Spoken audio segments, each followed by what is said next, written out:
Chair is authorized to declare the committee in recess at any point. Good afternoon. The committee is meeting today to review the fiscal year 2023 budget request for the Department of Homeland Security. I welcome our witness, Secretary of Homeland Security, Alejandro Mayorkas, and look forward to engaging with him on the budget request and other matters before the department. Just over a year ago, the Biden administration inherited a Department of Homeland Security beleaguered by 4 years under President Trump. Vacancies in key leadership positions, flagging employee morale, and gross mismanagement left the department in bad shape and the American people less secure. The Biden administration has prioritized rebuilding DHS and supporting its more than 250,000 brave, hardworking men and women. Under Secretary Mayorkas' leadership, DHS has fulfilled critical vacancies, strengthened management, and advocated for pay raises and collective bargaining rights for frontline workers. Meanwhile, DHS has faced unprecedented challenges, from a rise in domestic terrorism to escalating cyber threats from Russia, to more frequent and severe natural disasters, to push factors driving migrants to our southern border. The President's fiscal year 2023 budget request responds by investing in the department, its people, and programs. It prioritizes combating domestic terrorism in the wake of threats to religious institutions and historically Black colleges. It builds on important investments Congress has made to secure federal networks and critical infrastructure and strengthens relationship between government and the private sector. It provides over $26 billion in enhanced disaster preparedness, response, and resilience. And it also adds to the $1.4 billion Congress recently provided for border security by funding hundreds of new Border Patrol agents and processing personnel. As the appropriations process moves forward, I plan to work with the administration to ensure the Cyber and Infrastructure Security Agency has the resources it needs to meet urgent threats. I was also pleased the department requested $360 million for the Nonprofit Security Grant Program to help secure nonprofit organizations at high risk for a terrorist attack. I'll be working with my congressional colleagues to ensure all Homeland Security grant programs receive the funding they need. Finally, I'd like to secure a commitment from the Secretary that the Intelligence and Cybersecurity Diversity Fellowship Program will be funded from the department's budget. Beyond budget matters, I expect to hear from the Secretary today about the situation at the border. It comes as no surprise that some are trying to make political hay over this situation, which has challenged administrations of both parties over many years. President Trump's border policies were a national disgrace. Thousands of children were separated from their parents, and kids died unattended in Border Patrol holding cells. These policies weren't even effective. With no way to apply for asylum, desperate crossers tried to enter the U.S. repeatedly, recidivism rates soared, and thousands were stranded across the border, where many remain today. Title 42 didn't solve anything. It made conditions more dangerous for migrants and left the underlying issues driving migration from the next administration to address. Yesterday, the department shared a Southwest Border Security and Preparedness Plan for managing the border after Title 42 authority is rescinded next month. I look forward to hearing from Secretary Mayorkas on how the department will manage our border in an orderly way while allowing vulnerable people to apply for asylum consistent with our laws. We can and must do both. In closing, I'd like to express my condolences to the family of Specialist Bishop Evans, the Texas National Guard member who died serving along the border last week. His sacrifice will not be forgotten. Again, I thank Secretary for appearing before the committee, and I look forward to our discussion this afternoon. I now recognize the ranking member of the full committee, the gentleman from New York, Mr. Katko, for an opening statement. Thank you, Mr. Chairman, for holding this important hearing today, and thank you to Secretary Mayorkas for appearing in front of the committee. It's refreshing to finally have you testify in person after the COVID time. Before I start, I would like to echo the sentiments of my colleague, Mr. Thompson, and take a minute to recognize the Texas National Guardsman, Bishop Evans, who tragically lost his life trying to save migrants who were drowning on the southern border last week. It has been reported that the two people he tried to save were in fact drug traffickers. Well, we don't know if that's the case, but if that's the case, there's not a better example of the lunacy going on the border than for a Border Patrol agent, a Texas National Guardsman down at the border who dies, and the two people dealing drugs bring him into the country are now on our soil. Something is terribly wrong. I felt like I say this every year, but there truly has never been a more important time for this committee and the Department of Homeland Security. The recent and tragic events in Ukraine have once again highlighted the range of threats posed to our homeland from a variety of actors and have demonstrated how events around the world impact our security here in the homeland. We, as members of Congress, must ensure the resources we spend, Americans' hard-earned tax dollars, are spent properly in securing the homeland. We do not have a dollar that we can afford to waste, and that's why this hearing is so important. Before this hearing, I looked at my opening statement from last year. Unfortunately, many of the critical issues we were facing a year ago are just as acute, if not worse, today. And sadly, some of them are much, much worse. This means that we must redouble our efforts in these key areas, such as border security, cybersecurity, transportation security, and disaster preparedness. Unfortunately, the President's budget proposal seems to be devoid of logic in addressing many of the crises we are facing. And the requested resources do not meet the realities of the threats we face or the pressing needs of the department. The proposed budget requests a reduction in funding for CISA when compared to what they received in the omnibus spending bill, and proposes funding to modernize screening at our airports that would take 17 years to fully implement. By the time you implement that, the products will be obsolete. This void between reality and this budget request is even more apparent in its response, or lack thereof, to the crisis at the southern border. March marked a 13th straight month of over 150,000 encounters, a trend never before recorded. Cumulatively, Customs and Border Protection has had more than 2 million encounters at the southern border since President Biden took office, and already over 1 million encounters 6 months into this year. More than 15 months into this administration, there are some unadulterable and truly troubling facts. One, we had the highest number of border encounters in the past 20 years in March 2022, 221,000 people. Number two, as was most recently reported, last year, 23 people whose names appear on a U.S. terror watch list were stopped for illegally crossing the U.S.-Mexico border. Those were only ones we knew about. Those aren't the ones we know got away, because the chances are many more got through.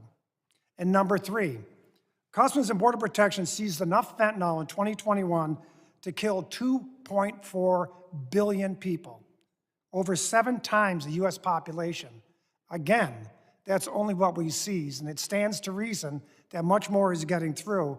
And in fact, we know it is, because this year marks a very terrible milestone.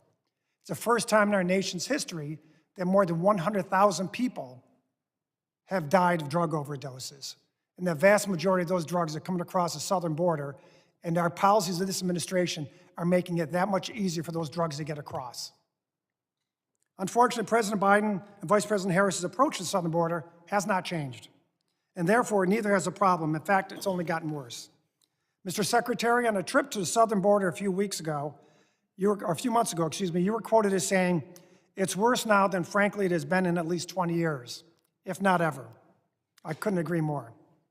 On top of these record-breaking numbers, the Biden administration earlier this month announced that Title 42 removals will end May 23rd. The DHS Office of Immigration Statistics projects that the U.S. Border Patrol could see up to 18,000 encounters a day once Title 42 is lifted. 18,000 a day. We're seeing 7,000 now, and it's already a crisis.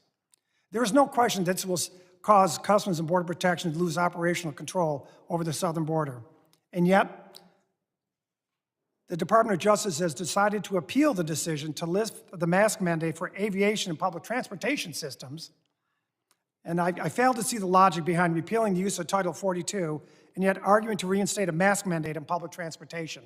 How do you balance those two? How do you reconcile those two? They're diametrically opposed, and they're both politically instilled. At the very least, this mixed messaging confuses the American public. I'd like to join many of my colleagues, increasingly even on both sides of the aisle, in calling on the President to reverse the decision to lift Title 42 until the Department has solidified a plan to deal with the impending surge. I was at the border just 2 weeks ago for about the 6th time since I became ranking member, and I can tell you, there certainly is no real plan for what is about to happen, at least according to the Customs and Border Protection folks and everyone else who works down there. This has left many of our frontline law enforcement at the border worried and more overwhelmed than they already have been. They, along with many state and local law enforcement officers along the border, feel completely abandoned by this administration and this department. Mental health issues with our Customs and Border Protection folks are at an all-time high. In fact, another Customs and Border Protection agent took his life Sunday. That's the reality of what we're dealing with. The stress that they're dealing with is unconscionable. What we're going through now is a self-inflicted disaster, but there are simple steps that the Department of Homeland Security and this administration can take now to deal with the crisis at the border. Protect Title 42. Effectively reinstate the Remain in Mexico policy and stop fighting it tooth and nail. Use already appropriated funding to continue building the border wall. And end pull factors that you have created that are making migrants from all over the world, not just the Northern Triangle, not just Mexico. In fact, 70% from people outside that area are coming to this country now. That's a pull factor that this administration has created. Homeland Security Republicans have multiple bills that have not been marked up by this committee that we believe are common sense solutions and can help. I have a bill, the Border Security for America Act, and several of my other colleagues, including Representatives Meyer, Guest, and Higgins, have introduced bills that provide relief for the situation at the border. Mr. Chairman, I'm going to thank you again for holding this hearing today. I very much appreciate it. Mr. Secretary, I thank you for appearing before us today. Look forward to your testimony, and I look forward to the questions from my colleagues on both sides of the aisle. I yield back. Other members of the committee are reminded that under the committee rules, opening statements may be submitted for the record. Members are also reminded that the committee will operate according to the guidelines laid out by the chairman and ranking member in our February 3rd, 2021 colloquy regarding remote procedures. I now welcome our witness, Secretary of Homeland Security, Alejandro Mayorkas. Without objection, the witness's full statement will be inserted in the record. I'll now ask the Secretary to summarize his statement for 5 minutes. Chairman Thompson, Ranking Member Katko, distinguished members of the committee, thank you for giving me the opportunity to join you today. Chairman Thompson, Ranking Member Katko, I join you in mourning the loss of Guardsman Bishop Evans, as does the entire country. Every day, the 250,000 extraordinary personnel of the Department of Homeland Security interact with the public on a daily basis more than any other federal agency. While created to respond to a singular threat in the aftermath of 9/11, our department has remained agile, adapting to new challenges as they arise, as responsibilities grow, and as our role increases in scale and scope. The fiscal year 2023 budget is a $97.3 billion investment in our capacity to meet the shifting threat landscape. The resources will give us the tools to protect our communities from terrorism, enhance border security, invest in a safe, orderly, and humane immigration system, counter cyber attacks, safeguard our transportation networks, strengthen disaster preparedness and resilience, and much more. On terrorism and targeted violence, the threat has evolved over the last 2 decades, and we meet this challenge by equipping every level of government, the private sector, and local communities with the tools and resources they need to stay safe. In 2021, for the first time, we designated domestic violent extremism a national priority area in our FEMA grant programs, enhanced training opportunities for law enforcement, and increased our intelligence and information sharing efforts. We are asking for additional funds to expand these operations. In the wake of incidents like the hostage crisis in Colleyville, Texas, we have increased our resources for the vital nonprofit security grant program to $250 million, thanks to the support of this committee in 2022, and we are increasing our request for 2023 to $360 million to protect houses of worship and other nonprofits from terrorism and targeted violence. Under this administration, our department has also been executing a comprehensive strategy to secure our borders and rebuild our immigration system.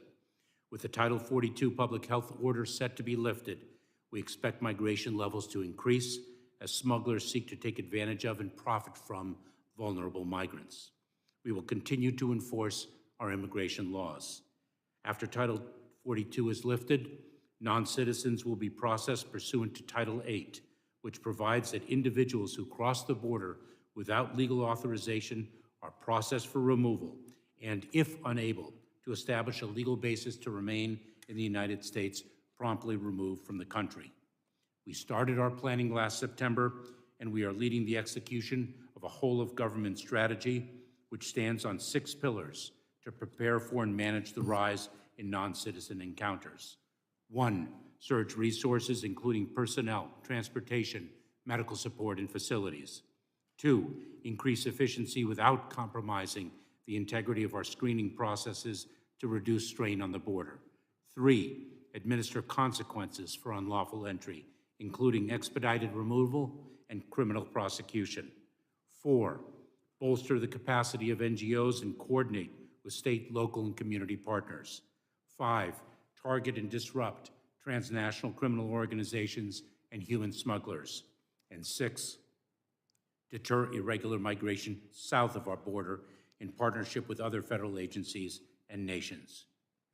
We inherited a broken and dismantled system that is already under strain. It is not built to manage the current levels and types of migratory flows. Only Congress can fix this. Yet we have effectively managed an unprecedented number of non-citizens seeking to enter the United States and interdicted more drugs and disrupted more smuggling operations than ever before. A significant increase in migrant encounters will strain our system even further, and we will address this challenge successfully. But it will take time, and we need the partnership of Congress, state and local officials, NGOs, and communities to do so. To build on our ongoing work in this budget, we have requested funding to hire 300 new Border Patrol agents, the first increase since 2011, to ensure the safe and humane treatment of migrants and to operationalize a new rule on asylum processing. We are requesting additional funds to counter human and drug smuggling operations, combat the heinous crimes of child exploitation and human trafficking, and stop goods produced by forced labor from entering our markets. Finally, our mission set includes a series of other essential priorities. DHS, through the Cybersecurity and Infrastructure Security Agency, protects our critical infrastructure from malicious cyber activity, a threat heightened due to Russia's unprovoked and brutal invasion of Ukraine. Our budget will expand our cybersecurity services, bolster our ability to respond to cyber intrusions, and grow our cyber operational planning activities. DHS, through TSA, protects the traveling public. Our budget invests in paying TSA's dedicated personnel commensurate with their federal colleagues and ensuring they receive employment protections. DHS, through FEMA and other agencies, continues to answer the risks posed by climate change and natural disasters growing in ferocity and frequency. Our budget invests in adaptation, resilience, improved response, and recovery, and more. We cannot do this alone. DHS is a department of partnerships. I look forward to working with this committee to carry out our wide-ranging mission on behalf of the American people. Thank you. I thank the Secretary for his testimony. I remind each member that he or she will have 5 minutes to question the witnesses. It's my understanding that because we expect votes, I'm going to adhere to that 5-minute rule very strictly. I'll now recognize myself for questions. Mr. Secretary, in your testimony, you discussed how the 2 decades since 9/11, the homeland threat picture has shifted dramatically from foreign terrorists to domestic terrorists, and particularly racially motivated violent extremists who present the most lethal threat to the homeland. What is your current assessment of the domestic terrorism threat to our country? Mr. Chairman, it is our assessment that domestic violent extremism poses the greatest terrorism-related threat to our homeland. And we have taken a number of steps in the Department of Homeland Security to meet this consequential challenge. First, our Office of Intelligence and Analysis created a separate section in its office to focus on this particular threat stream. Second, we have disseminated an unprecedented number of intelligence and information products to state and local law enforcement so that they are equipped to recognize and address the challenge in their respective jurisdictions. We also created the Center for Prevention Programs and Partnership, we call it CP3, to equip and resource communities to recognize and address the challenge within their boundaries. We believe that empowerment of local communities and state and local law enforcement is the best vehicle to address this challenge today. Thank you. Recently, a number of historically black colleges and universities, as well as religious institutions, receive threats. What is the department doing to address this type domestic violence extremism in America? Mr. Chairman, a few weeks ago, I had a meeting with presidents of historically black colleges and universities, and a few weeks ago, I met with faith-based institutions in Detroit, Michigan, to hear from them with respect to the resources they need, the challenges they confront, how they can make their respective institutions welcoming at the same time as secure.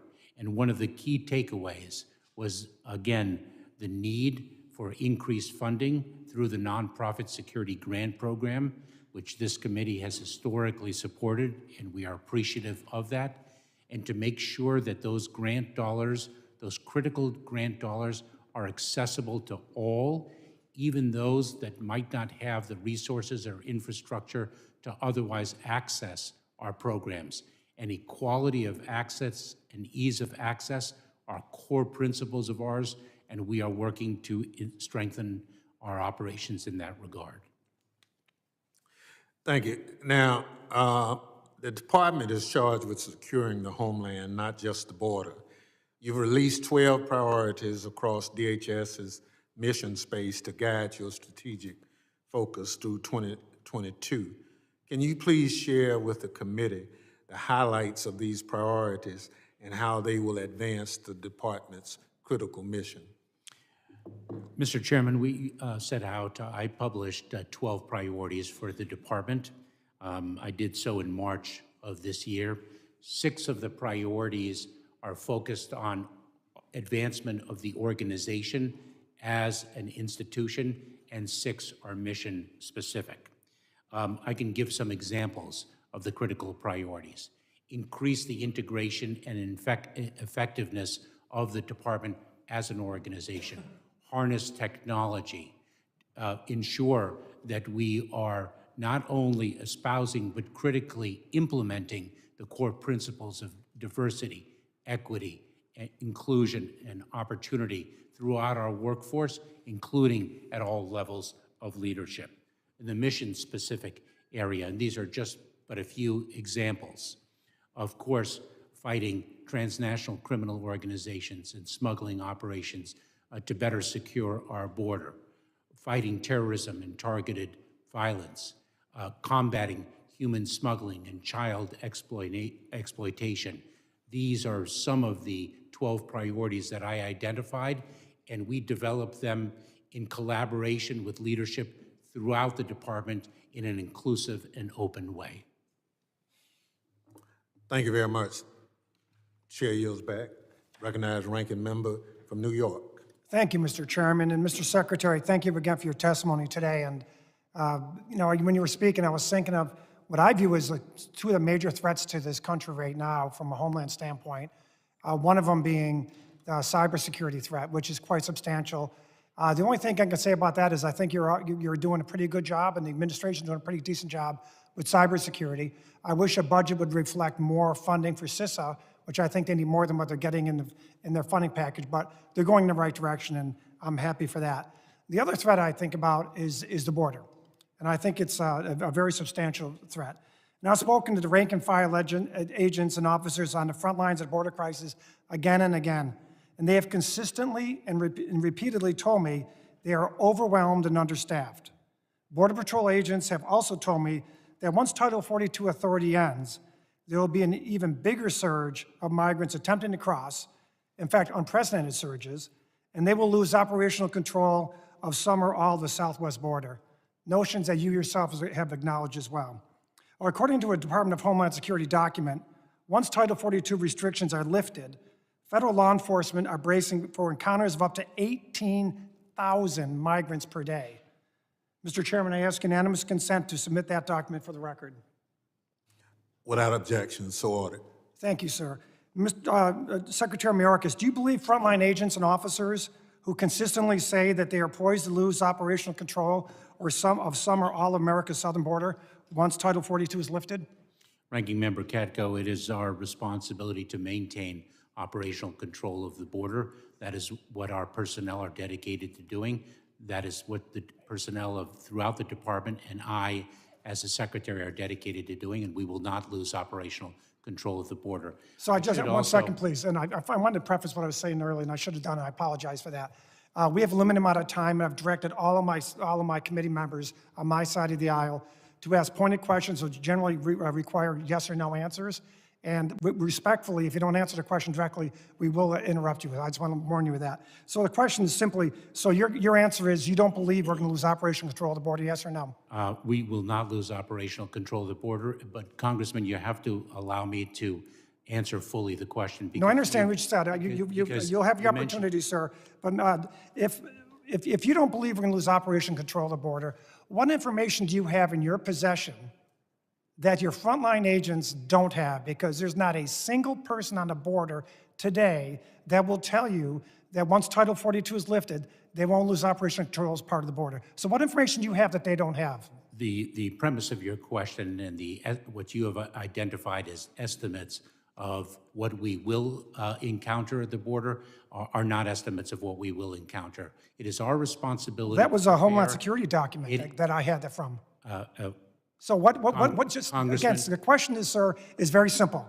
What information do you have in your possession that your frontline agents who risk their lives every day, and some of whom give their lives every day, don't have, that will tell you that you won't lose operational control of some of the border, at least when Title 42 is lifted?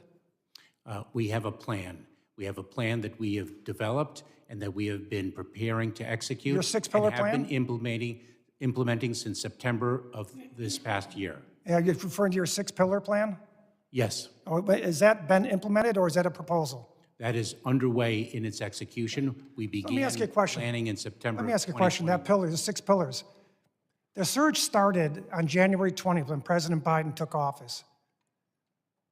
Why didn't you implement the 6 pillars then? Why did you wait for 14 or 16 months to implement these things? Many of these lines of effort have been underway since this administration began. And I thought you just said that they're in the way of being implemented now. And the challenge, Congressman, of migration is not a challenge that the United States faces alone. What we are experiencing is a migration challenge throughout the region, throughout the Western Hemisphere, and in fact, throughout the world. And that is why one of the pillars of the plan is to work with countries south of our border so that they manage their borders effectively. Right, okay, thank you, I understand. But the bottom line is the 6 pillars came out yesterday. Oh, that is incorrect. It was issued April 26, 2022 memorandum. I asked that you incorporate that to the record, Mr. Chairman. Without objection, so ordered. The bottom line is the 6 pillars is something you put out yesterday to cover the fact that you guys are getting, you guys have lost operational control of many parts of the board already. More is to come. And I think I'd be straight with our folks going forward. Gentleman's time has expired. Chair recognizes the young lady from Texas for 5 minutes, Ms. Jackson Lee.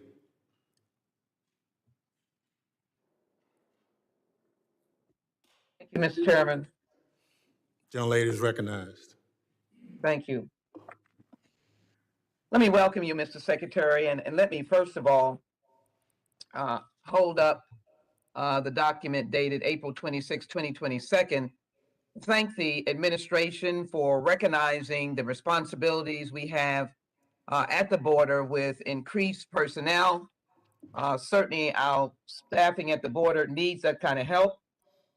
Increasing the processing efficiency, particularly interrupting the corrupt efforts of human smugglers, not creating the havoc of separating unaccompanied children or children from their families, or taking unaccompanied children, so that almost 4,000 in the Trump administration that were separated, many of whom never got reunited, does not occur. I think it is also important to put on the record very quickly that the Order 42 from the CDC is not under the jurisdiction of Homeland Security. When I ask you a question, you might just simply say yes or no, whether it is. But let me move forward so that it's important to look at the funding. Let me quickly move forward on the question of the cyber. Grants were given $1 billion for FEMA and CISA to partner with states to implement this grant program about shoring up their cybersecurity. Can you tell me whether this effort is going to help avoid the vicious intrusion that we've seen from Russia?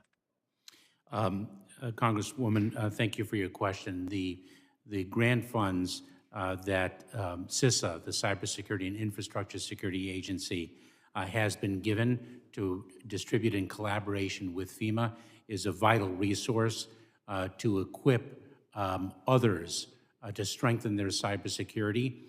In cybersecurity, we say that we are only as strong as our weakest link. So these grant dollars can be disseminated to really make sure that our weakest link is strengthened and the overall cybersecurity ecosystem is strengthened as a result. It's a vital. Thank you so very much. It's a vital tool. Thank you. One of the grant sources that our urban areas, small and large, are committed to is the Urban Area Security Initiative. I noticed a decrease. Could you explain why there's a decrease on $22.5 million? Because of the desperate need that communities need to have this kind of Homeland Security grant. What we are doing, mitigating threats. Yes, the Urban Area Security Initiative grants, the UASI grants as they are known, we have been well funded in that program, and we're very grateful for the funding that we have received. We're working with FEMA to make sure that those funds are effectively distributed, and we are giving greater latitude to law enforcement organizations throughout the country to identify the threats that they confront in their respective jurisdictions, while nevertheless providing them guidance with respect to the national security priority areas that we see, given our vantage point, to understand and appreciate the threats that the nation faces as a whole. It's been an instrumental grant program for us. Thank you very much. I have the last two questions. If you can take note of them, because I will not be able to come back as my time is running out. First of all, I join Chairman Thompson in my strong support for funding for nonprofits, churches, and others under the threat of domestic terrorism, particularly HBCUs, which I represent, Texas Southern University, and in the neighborhood is Purdue A&M. That is absolutely imperative. I'll just make that as a statement. I'd like to discuss with you further about that as relates to the bomb threats. But I also want to raise a matter of the TSA. Hope that the administration can really strongly support the chairman's legislation about professionalizing TSA. But a matter of concern has come to my attention regarding TSA airport screening and transgender persons. Air travel is an essential means of long distance travel. And so I want to know about any training dealing with screening issues for persons who are transgender, and how has the agency conducted the outreach to the transgender community? Is a practice of TSA to enter gender selection prior to passengers entering screening? If you could answer that, I'd appreciate it. Thank you, Mr. Chairman, and I'll look forward to talking to you about the hurricane season that is coming in our region. Mr. Secretary? Congresswoman, we have developed advanced technology to improve and strengthen our screening at airports through TSA, and that does not require identification of one's gender, and so that it is sensitive to gender issues. Its focus was on innovating and strengthening our security screening, and doing so with sensitivities that you've identified. Thank you. Thank you for your service. I yield back, Mr. Chairman. Gentlelady's time has expired. Chair recognizes the gentleman from Texas, Mr. McCall, for 5 minutes. Thank you, Mr. Chairman. And Mr. Secretary, you and I have known each other for a while, and I must say this is painful for me. I've been dealing with the border since 9/11, as have you. You were a U.S. attorney in a border state, as was I. I've dealt with the border since 9/11 as a federal prosecutor, but also as a chairman of this very committee. And I would have to say that I've never seen the border more broken. It is not under operational control. It is out of control. And don't take my word for it. When I looked at the findings of the court, the cause is not climate change or some weird migration phenomena. It is the fact that on day one, your administration rescinded the migrant protection protocols and remained in Mexico because you didn't like the former president. And that's fine, but don't rescind what was working. This program was working, and the courts said that. Their findings of fact were that the Migrant Protection Protocol program was decreasing the volume of inadmissible aliens arriving in the United States on land from Mexico. Further, they said the termination of MPP has contributed to the current border surge. Most importantly, your own Assistant Secretary for Border and Immigration Policy, David Shalahoon, said, since MPP's termination, the number of enforcement encounters on the southwest border has skyrocketed. This is your policy guy at DHS on border and immigration.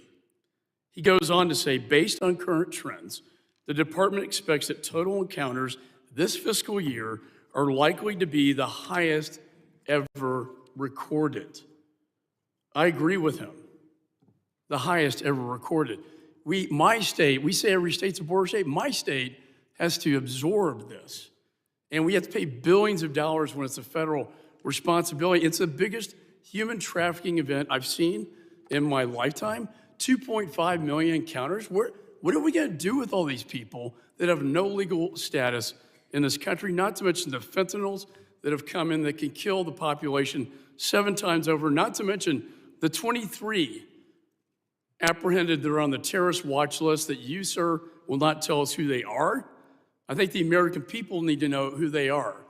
I've never seen the morale of the Border Patrol this low, as demonstrated by the fact that when you, sir, and this is painful for me to say, when you visited down there, they turned their backs on you because they said you have turned their backs on them. It's hard for me to say this, sir, and I want to quote somebody that we both know.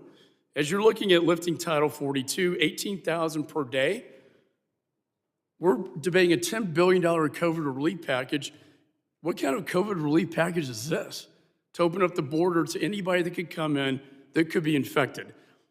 Quote, this will overwhelm the communities at the border. It will overwhelm Border Patrol. The crisis will continue to get worse until we send the message that we will enforce border security. This is the wrong time to lift Title 42 as the surge in the summer occurs. Those are not my words. Those are the words of your former boss, the Secretary of Homeland Security, Jay Johnson. who I have tremendous respect for, and he's right about this, that this is a crisis. I hope the Supreme Court held the arguments yesterday on migrant protection protocol. I hope if they affirm the Fifth Circuit's decision that, sir, you will enforce the law as you're duty-bound to do. Jay Johnson went on to say, if it was 1,000 apprehensions a day, that would be an okay number. But if it was above 1,000, that's a really bad number. And I knew I was going to be in a bad mood the whole day. And furthermore, he says, we need to send a strong message to the places where they're coming from. There's a right way and a wrong way to come into the United States. I agree. I agree with him. And to end, if I could just say that your responsibility by law is to protect the United States, both air, land, and sea. You have failed in this mission when it comes to our land border. And my state and our Texas Guardsmen that died saving 2 narco traffickers, you are complicit. The administration is complicit with the last leg of human trafficking because you end that trip. And I'll just close with this. I must say, sir, with all due respect, I am disappointed. Gentleman's time has expired. Chair recognizes the gentleman from New Jersey, Mr. Payne, for 5 minutes. Thank you, Mr. Chairman. Thank you for the opportunity to speak here today. And I would just like to start with, I hope our CPP Border Patrol officers would understand and continue to do their duty and not engage in political activities. To turn their back on the secretary is not helpful or fruitful at all. And I would hope that even if, when they don't agree with some of that, they understand their duty and continue to answer to the secretary and their leadership. Secretary Mayorkas, I'll get right into it. In recent months, we have seen threats to houses of worship increase. And I'm particularly concerned about the ongoing threats to houses of worship in the African American community. The Nonprofit Security Grant Program, or NSGP, is a key tool in helping houses of worship protect themselves from threats. For this reason, I was pleased to see the budget proposal request for $360 million for NSGP. Secretary Mayorkas, how is the department working to promote the program to African American community, including Black churches who need these resources? Congressman, thank you very much for your important words regarding that grant program. We have engaged and embarked upon a very extensive communication effort to make sure that we reach otherwise disenfranchised institutions that very well might need those funds and otherwise could not access them. As I referenced earlier, I was in Detroit, Michigan, I believe it was last month, and met with faith-based groups in the African American community to understand the difficulties that they were having in accessing the grant program, the security needs that they had, and underscoring the importance of the resources that our grant program distributes. And so really, it is all about engagement, the sharing of information, and improving access to this critical grant program. Okay, well, I am going to be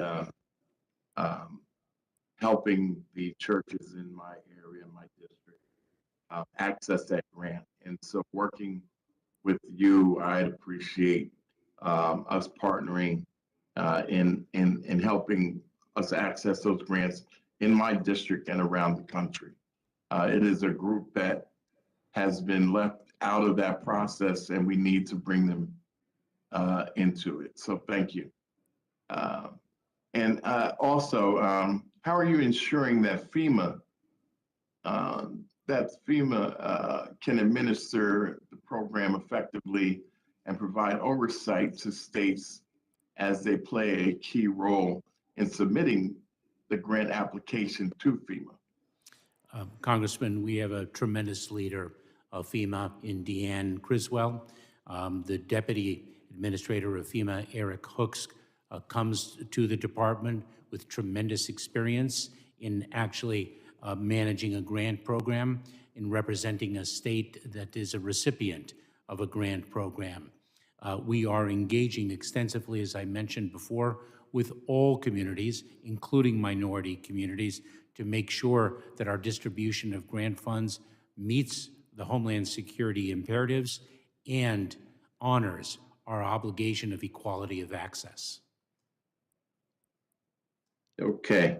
Well, sir, I look forward to working with you. And with that, Mr. Chairman, I yield back. Gentleman yields back. Chair recognizes gentleman from Louisiana, Mr. Higgins, for 5 minutes. Thank you, Mr. Chairman, and I appreciate the Secretary's appearance here today. Mr. Secretary, what year were you born, sir? 1959. 1959. I was born in 61. We're from the same generation. Have you experienced failures in your life, sir, significant enough that you as a man over your 6 decades of life, you have a compass can help you measure failure? You know what it is as a man. I certainly do. No shame there. I'm asking you. It's an honest question. Congressman, I'm 62 years old. Anyone who's lived for 62 years has confronted Has all experienced failure. different types of challenges, successes, and failures. Yes, sir. And there's no shame in that. That's part of our journey in life. We get knocked down and we do our best to stand back up. So I'm going to try and help put this in perspective for you, sir. I've had harsh words for you over the last couple of years. You know that. Oh, I've heard them. Yes, Congressman. Yes, sir. I hope you feel my spirit right now. I'm also a compassionate man. And I feel that America needs you to own this thing, good sir. Do you recognize the following statement? You wrote it, or someone for you wrote it. Under the Biden-Harris administration, the Department of Homeland Security has been executing a comprehensive and deliberate strategy to secure our borders and build a safe, orderly, and humane immigration system. Since January 2021, DHS has effectively managed an unprecedented number of non-citizens seeking to enter the United States. Effectively managed. You used that verbiage earlier today. Again, I suppose that's the tested and determined talking point. So I ask you, good sir, tell America, you're a gentleman, 62 years of age, a gentleman of distinguished accomplishment. You're Secretary of the Department of Homeland Security. Like all of us, you've experienced failure in the course of your life. You should have a compass to help you recognize it. This disaster we have at our border, the disintegration of our national sovereignty, cannot be sustained. Anyone that has 2 brain cells that could perhaps bump into each other would know that it's abject failure down there. So if you would identify our border as effectively managed right now, how would you identify failure? What would it be? 5 million crossings in a year? You had 2.5 million last year. 1 million gotaways, you had 500,000 last year. Crime rate tripled instead of doubled. Number 1 cause of death from 18 to 45-year-old Americans right now is overdose. Under your watch, what would it be? From 5 years old to 50? How would you identify failure if it's not what you've delivered thus far? By God, man. Own the moment. You've been called upon to resign by myself and others. Next year, if we have the majority in this committee, which we shall, you're still in office, you'll face impeachment. I ask you as a man, own this thing.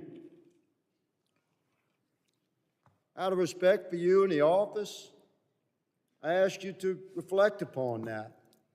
And I'll give you my remaining 45 seconds to respond. Please feel my spirit and speak truthfully. Step away from your talking points and speak to the American people and own this thing. We're losing our country down there. We need you to resign. Save the country the pain of your impeachment. I have 20 seconds, sir. Please respond. Congressman, I couldn't disagree with you more when you state that our nation's sovereignty is disintegrating. Well, I guess that Gentlemen, answers that. I yield, Mr. Chairman. Gentleman's time has expired. Chair recognizes the gentleman from Rhode Island for 5 minutes, Mr. Langevin. Very good. Thank you, Mr. Chairman. Mr. Secretary, welcome today. And I have a vastly different view on your service and the performance you and your people are undertaking and doing over at DHS. I thank you for your leadership. You have a lot on your plate, and probably the toughest issues to deal with outside of perhaps Secretary of Defense and Secretary of State. So I deeply appreciate everything you're doing to protect our national security. Secretary Mayorkas, I want to focus on election security right now because your department has significant responsibilities for election security, both in terms of managing the risks to election infrastructure and countering mis and disinformation that can truly undermine Americans' confidence in the electoral process. I know that I have confidence in great leadership at CISA and Director Easterly and the work that she's doing as well. But I want to focus on the fact that Russia obviously has attempted to interfere with U.S. elections before. And I certainly believe that we absolutely have to be prepared now more than ever to redouble those efforts, given what's going on in Ukraine. That could be in retaliation for the punishing sanctions that the U.S. enacted for Russia's unprovoked invasion of Ukraine. Ms. Secretary, can you tell us what the department is doing to shore up election security from Russian cyber interference, give confidence to the committee and the American people that we've got this and we are ready to protect and defend our electoral process? Congressman, thank you very much. This is one of our priority areas. And as a matter of fact, just a few weeks ago, I engaged with secretaries of state from all over the country to focus our efforts on election security. We are building upon the great work of the former CISA director, Chris Krebs. Jen Easterly is leading, of course, the Cybersecurity and Infrastructure Security Agency in this effort. We have just established a Mis- and Disinformation Governance Board in the Department of Homeland Security to more effectively combat this threat, not only to election security, but to our homeland security. We are disseminating information to the secretaries of state. We are counseling them and providing resources to ensure better physical security. We are addressing all aspects of election security, given, of course, the midterm elections that are upon us and the fundamental integrity of our democratic processes that is at stake. Thank you, Mr. Secretary, and I appreciate you outlining those steps that are being taken. They're important, of course, but let me also turn to the fact that, of course, the scope of Russian cyber threats extends beyond our elections. Also, we know that the Russian government is exploring options for potential cyber attacks against the United States and our critical infrastructure. President Biden warned against that recently, and is making sure that we have all hands on deck to make sure that our critical infrastructure as well is being protected. But DHS, through the Cybersecurity and Infrastructure Security Agency under Director Easterly, of course, plays a major role in not only securing federal networks against these threats, but also coordinating with government and private sectors to secure our critical infrastructure. So in approaching this multifaceted responsibility, DHS through CISA has generated innovative approaches to cybersecurity collaboration, both the interagency and the broader set of public and private sector stakeholders in the cybersecurity ecosystem. I wanted to ask, what can we expect from the department moving forward to maintain and further develop this work? And obviously, there's considerable level of variance across our critical infrastructure. For instance, certain companies have different inherent cybersecurity capacities, use different technologies, and have different levels of significance to national critical functions. How should DHS public-private partnerships account for such variances? So there's been tremendous work underway, Congressman, in CISA under Jen Easterly's leadership. In the wake of the unprovoked and brutal Russian assault against Ukraine's sovereignty, CISA developed the Shields Up campaign, which is really an effort to disseminate information throughout the private sector with respect to the threat landscape, so that the private sector, which really houses the majority of our nation's critical infrastructure, can have its shields up, can be alert to the threat landscape, can understand the vulnerabilities that exist, and can patch those vulnerabilities and know how to do so. That shields up effort is really extraordinary and unprecedented in scope and scale. And we also have been assisted with legislation that does not in any way interfere with the voluntary public-private partnership, but does now, as you well know, given your championship of it, and Ranking Members Katko's championship of it, create a mandatory reporting regime where the federal government, best equipped to understand the homeland security landscape, can be informed of cyber incidents so that we can better protect the private sector. Gentleman's time from Rhode Island Thank you, Mr. is Secretary. expired. Chair recognizes the gentleman from Mississippi, Mr. Guest, for 5 minutes. Thank you, Mr. Chairman. Mr. Secretary, within the last 2 weeks, I've taken 2 separate visits to the southwest border. One with Ranking Member Katko to El Paso, and a second a trip led by Leader McCarthy to Eagle Pass. During our trip to the border, we spoke with Border Patrol agents, local law enforcement officials, community leaders, elected officials, and everyone that we spoke to without exception said that the situation on the border is the worst that they have ever seen it. Statistics tell the same story. Last month, 221,000 encounters along the southwest border.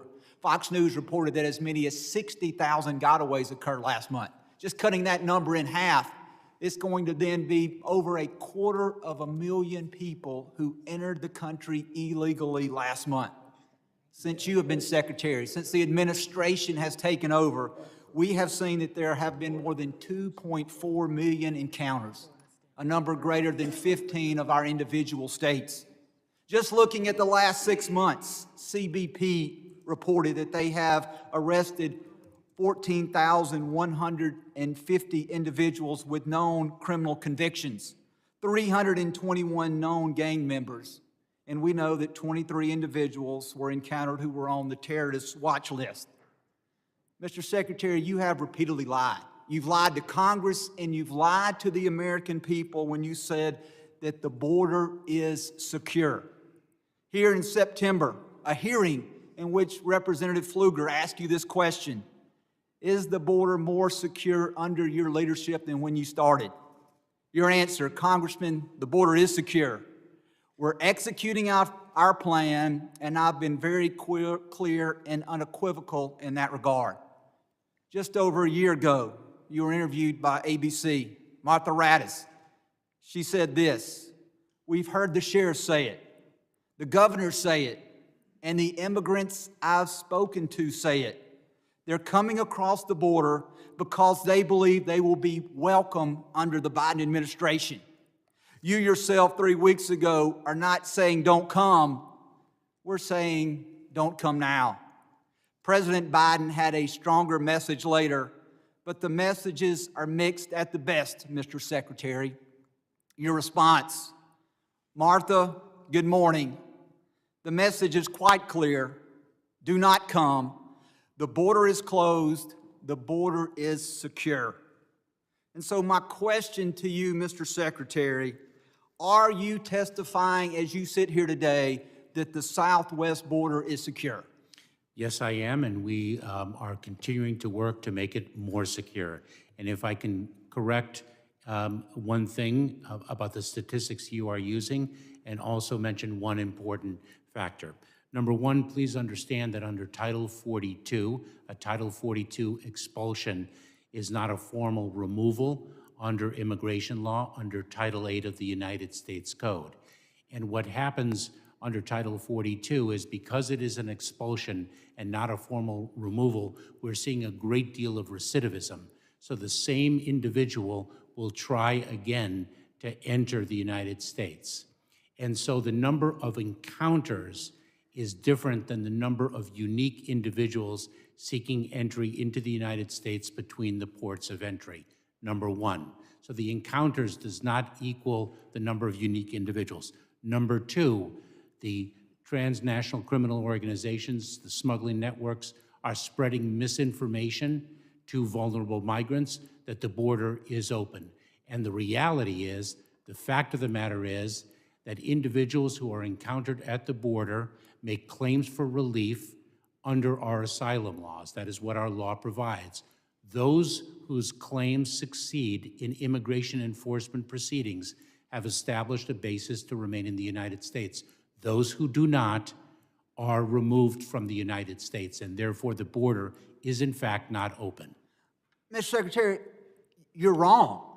You're not being truthful with this committee, and you're not being truthful with the American public. I've been to the border twice within the last 2 weeks. I've spoken with CBP agents. I've spoken with elected officials.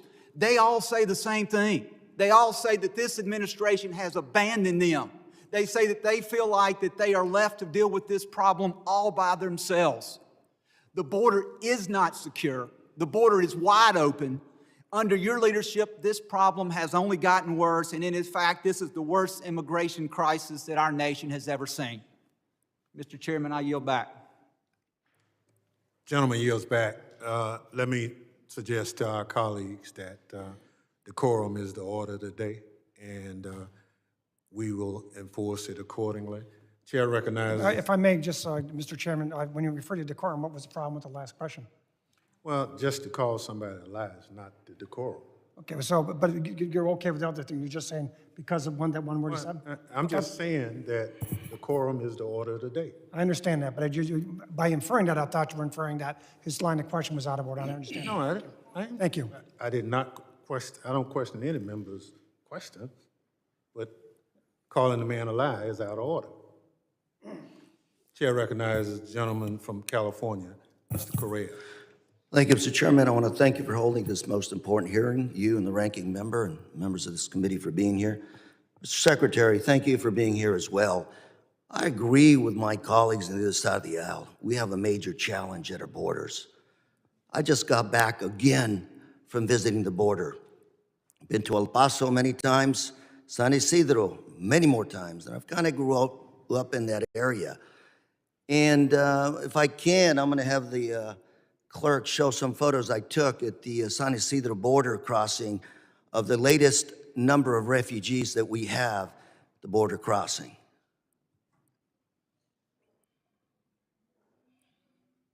Drum roll.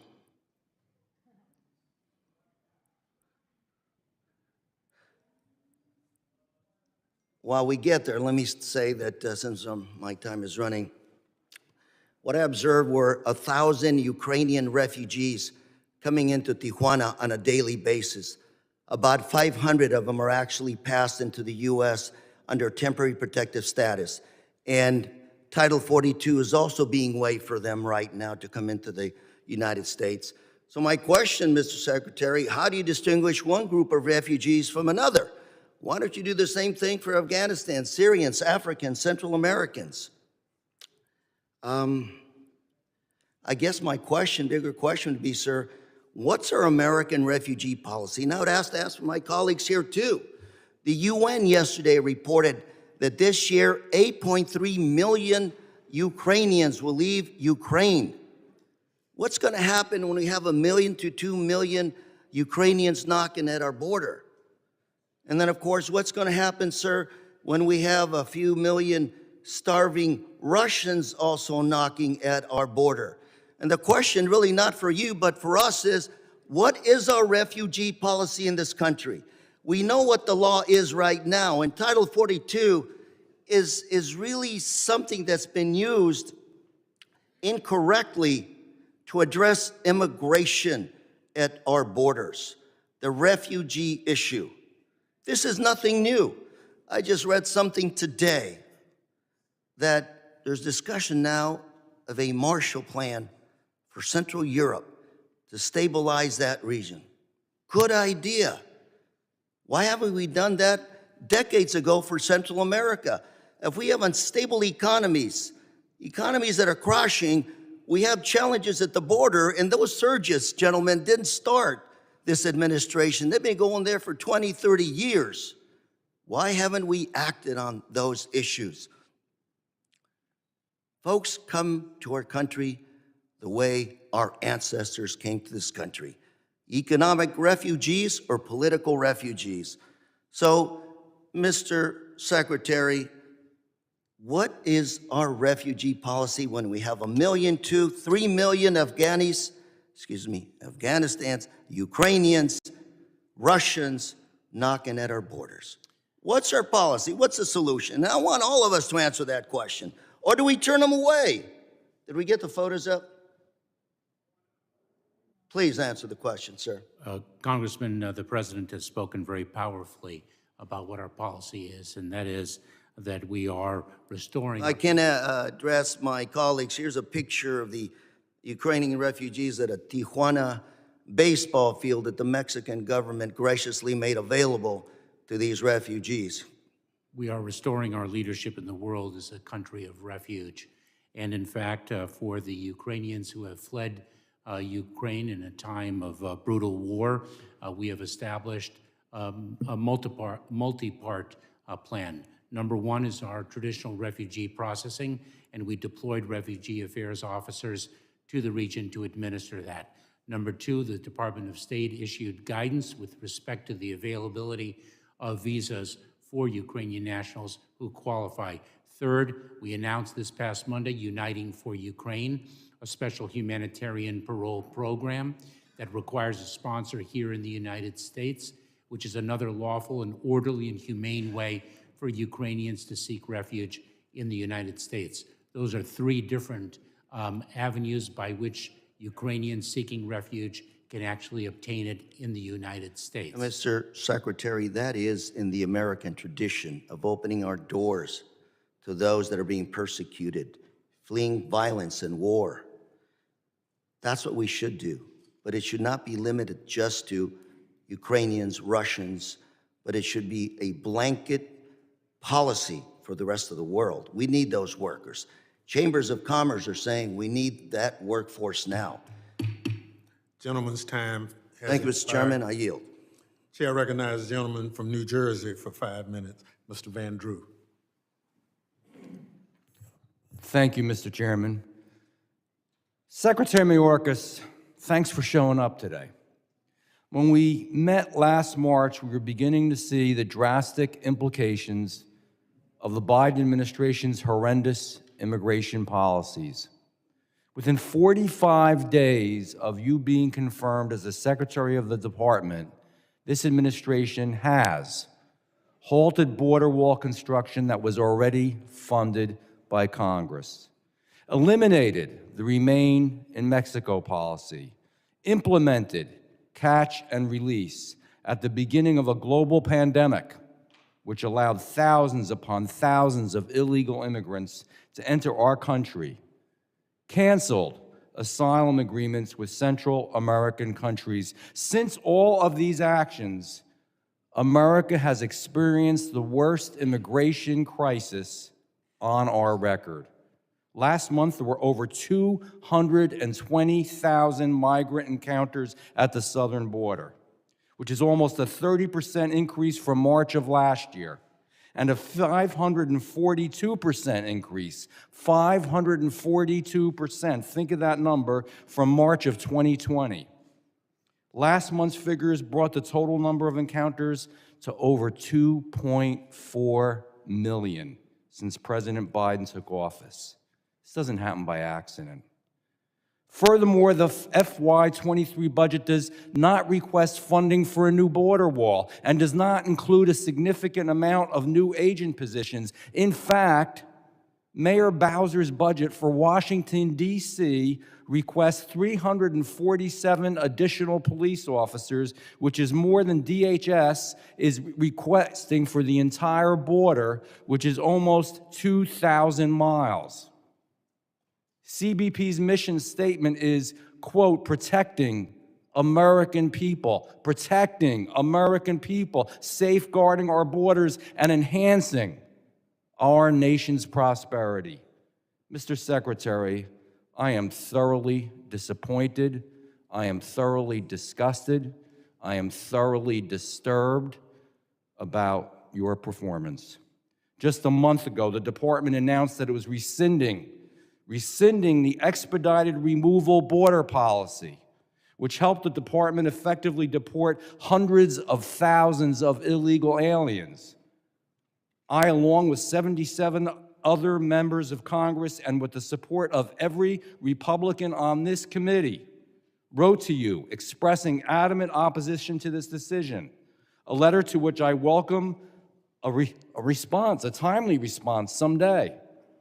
The administration has also announced its decision to eliminate Title 42, which has allowed the department to expel over 500,000 illegal, undocumented aliens.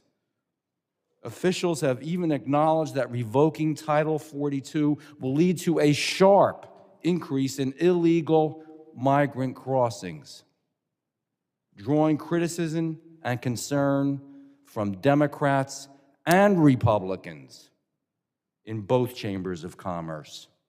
Officials within your department have predicted an average of 18,000 migrant crossings a day. Everybody think about that, 18,000 migrant crossings a day. I'm not saying it, it's officials within your department. 18,000. Title 42 is lifted, which is roughly 3 times the already record-setting rate you've been setting since being confirmed as secretary. You've broken the records, Mr. Secretary. When you were asked during an interview whether you thought the administration's policies were encouraging illegal immigration, and I can't believe that you said this, you stated, I don't think that's the case at all.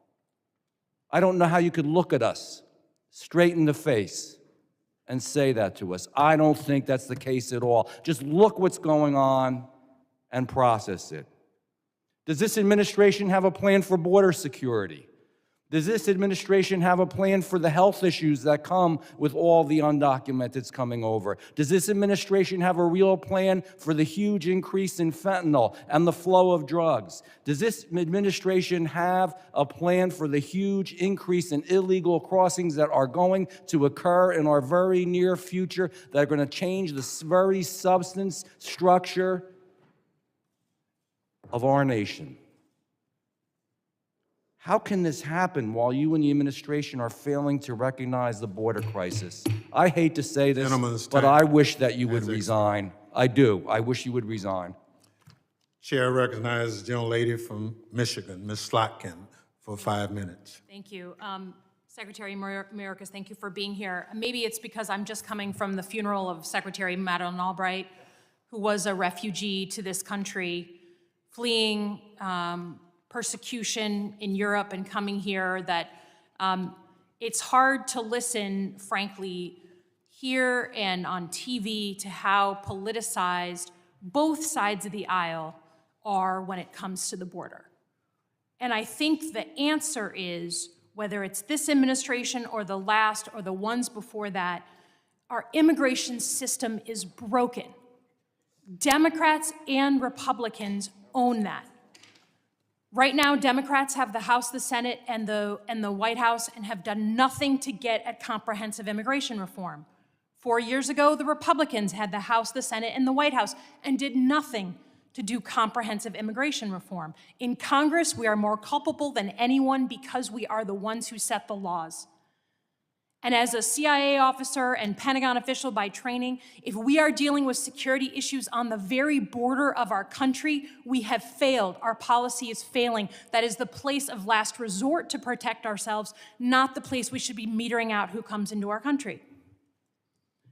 So I guess it just feels like whichever party is in power is going to be, should be responsible, and whoever's not in power is going to be criticizing the other side. But until we get at that root problem, we are going to have year after year these horrible pictures of our border officials having to be overwhelmed and of migrants seeking a better life living in bad conditions.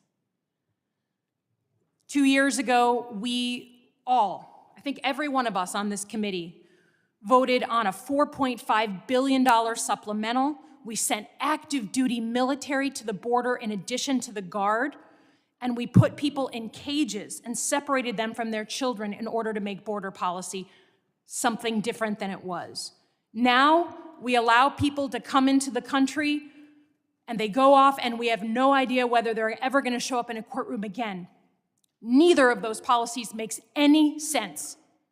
It is broken, but every single person here, along with the secretary, owns part of that responsibility. If you're going to criticize what's going on the border, then put forward a piece of legislation to make it better.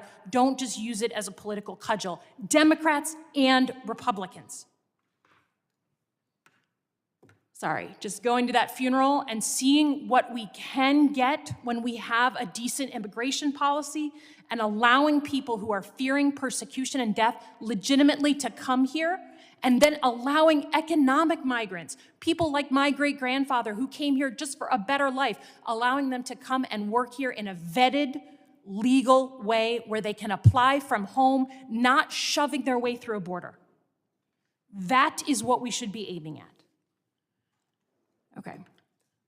The other issue where I think that the American public feels like they're not being defended is on cybersecurity. I know there's a lot that goes on, but help me understand, that was a surprise to me to open up the budget that you all submitted and to see a decrease to CISA, to the organization that I tell everyone is the 911 operator to call when there's a major cybersecurity attack. Please help me understand and help the American public understand decreasing the 911 operators. Congresswoman Slotkin, thank you very much for your words with respect to the imperative to fix what has long been a broken immigration system. The issue of CISA's funding, we have sought an increase in CISA's funding year in and year out. The President's fiscal year 2022 budget requested an increase, and the President's FY 2023 budget requested an increase over his request of 2022.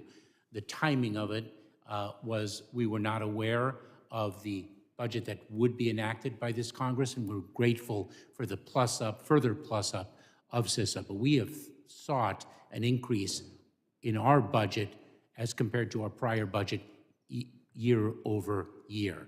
I also want to make it clear that we are continuing to expend the $650 million that we received under the American Rescue Plan, and we are significantly plussing up CISA with those funds as well. We tremendously appreciate Congress's support of that agency at a most critical time. Thank you. My time has expired. Expired. Chair recognizes gentleman from North Carolina, Mr. Bishop, for 5 minutes. Thank you, Mr. Chairman. Mr. Secretary, I was struck by my colleagues' comments and by yours earlier, that this, in the direction that this is a same old problem. That's not correct. The experience we're having with illegal immigration in this country and have had since the beginning of the Biden administration is anything but same old, same old. It is historically unprecedented. It is not happening like this everywhere in the world. The premise of the Biden policy on immigration has been that it's more humane. On that premise, Secretary Mayorkas, you've released 880,000 people into the country, illegal migrants, another 600,000 gotaways, give or take. Many of those absolutely are criminals. Some are drug dealers, some are sex offenders. You can't guarantee that there aren't or that they won't commit crimes. What is your message to Americans who are going to be murdered, raped, killed by drugs, have their lives destroyed by flourishing trafficking because of your policy? Congressman, thank you for the opportunity to answer your question. First of all, let me address your statement that it's not happening elsewhere in the world. Well, that wasn't my question. No, but that's my question to you, sir, and I'd like you to answer my question rather than make your own speech, if you don't mind. What do you have to say to Americans who will suffer grievous crime, be victims of crime by virtue of people being allowed into the country and released when you need not have done so? Individuals who enter the country are placed in immigration enforcement proceedings. They have the opportunity to make a claim for relief under the laws that this Congress has passed. So your answer to them, your answer to the Americans who will suffer crime is that that people get to make asylum claims. If I can finish my answer. I'm not going to give you my time to make a long-winded answer. No, if you want to answer directly the question I'm asking, which is, do you have a message? Mr. Bishop, just let him answer. Mr. Chairman, it is my time. And I'm not going to let him filibuster me. I'm not going to let him filibuster me, Mr. Chairman. Well, he's trying to answer your question. If he decides he wants to go on a filibuster, then I'll just ask him another question. My question is, do you have a message to those Americans who will be victims of crime because of your policy? That we are taking a tougher stand on criminals who have entered this country illegally. And the data suggests that. We are more focused on public safety threats, true public safety threats to the homeland than the prior administration was.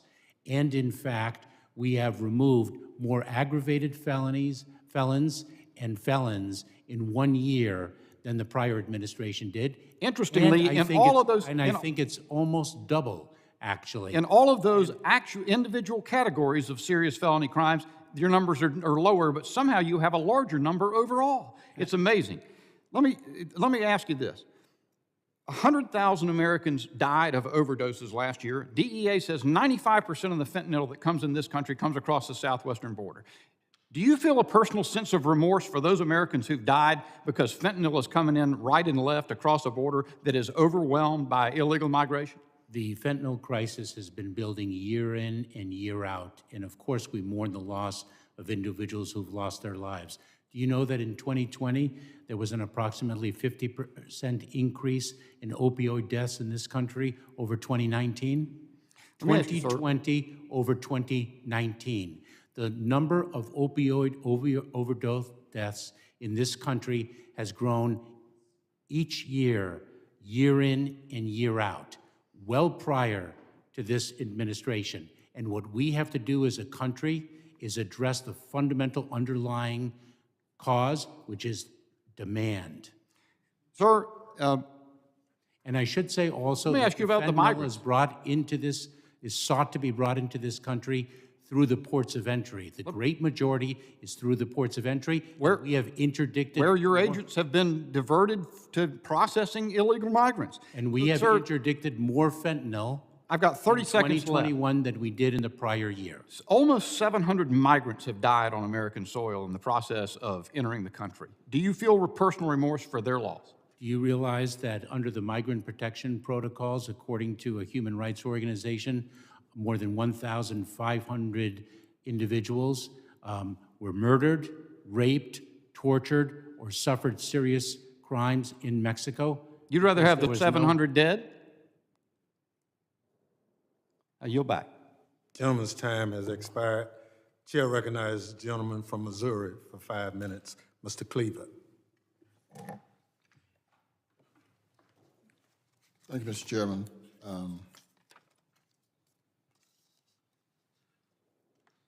Mr. Secretary, thank you for being here. I believe there are 33 nations in the Western Hemisphere. Is that close or wrong completely? I'm close.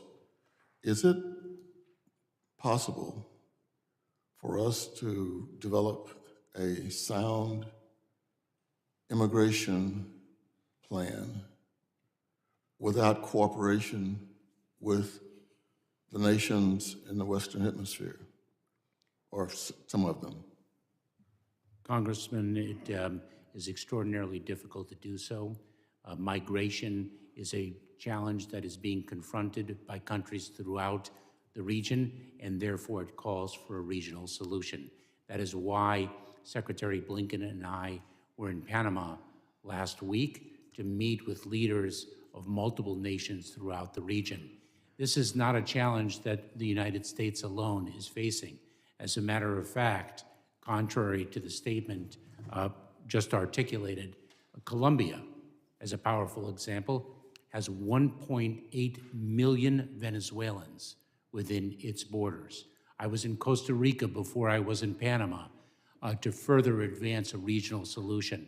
And approximately 2% of the population of Costa Rica, a small country, is currently Nicaraguan by reason of the distress of people in the countries of origin. And we, of course, have to address the root causes. We have to build safe and orderly and humane pathways. We have to equip and enable countries to enforce their borders, to provide humanitarian relief where it is warranted, to repatriate individuals where it is not, and fundamentally, to Congresswoman Slotkin's important statement, we have to fix our broken immigration system. Well, following up on her comments, I played sports in high school and college, at least the first part of college. And I am convinced that winning in sports depends in large part on whether the team plays together. If you watch basketball right now, the NBA, some of them have amazing talent. Some of them have like 4 superstars starting. And at least 2 of those teams with the superstars didn't even make the playoffs. The reason is that when a team, and in this case Congress, refuses to play together, our worth is not much more than nail fungus. And, you know, I sit here and I've never said I wanted to impeach anybody. I don't care if they were Republican, independent, vegetarian, nobody. Because what I want to do here and be able for my grandchildren to feel good about it when they get to the age where they are interested in what's going on in the world, that we tried to make some things work. We tried to solve some problems. I told somebody earlier that I was talking about my father who's 100, turned 100. And when he came up here for my swearing in, we were walking across the street to my apartment in the Methodist building, right across the street from the Capitol. My father turned around and looked up at the dome and just started weeping. And he turned over to me and he said, man, he said, I was born in this country and I've come to the conclusion my son may be able to help solve some of the problems in our country.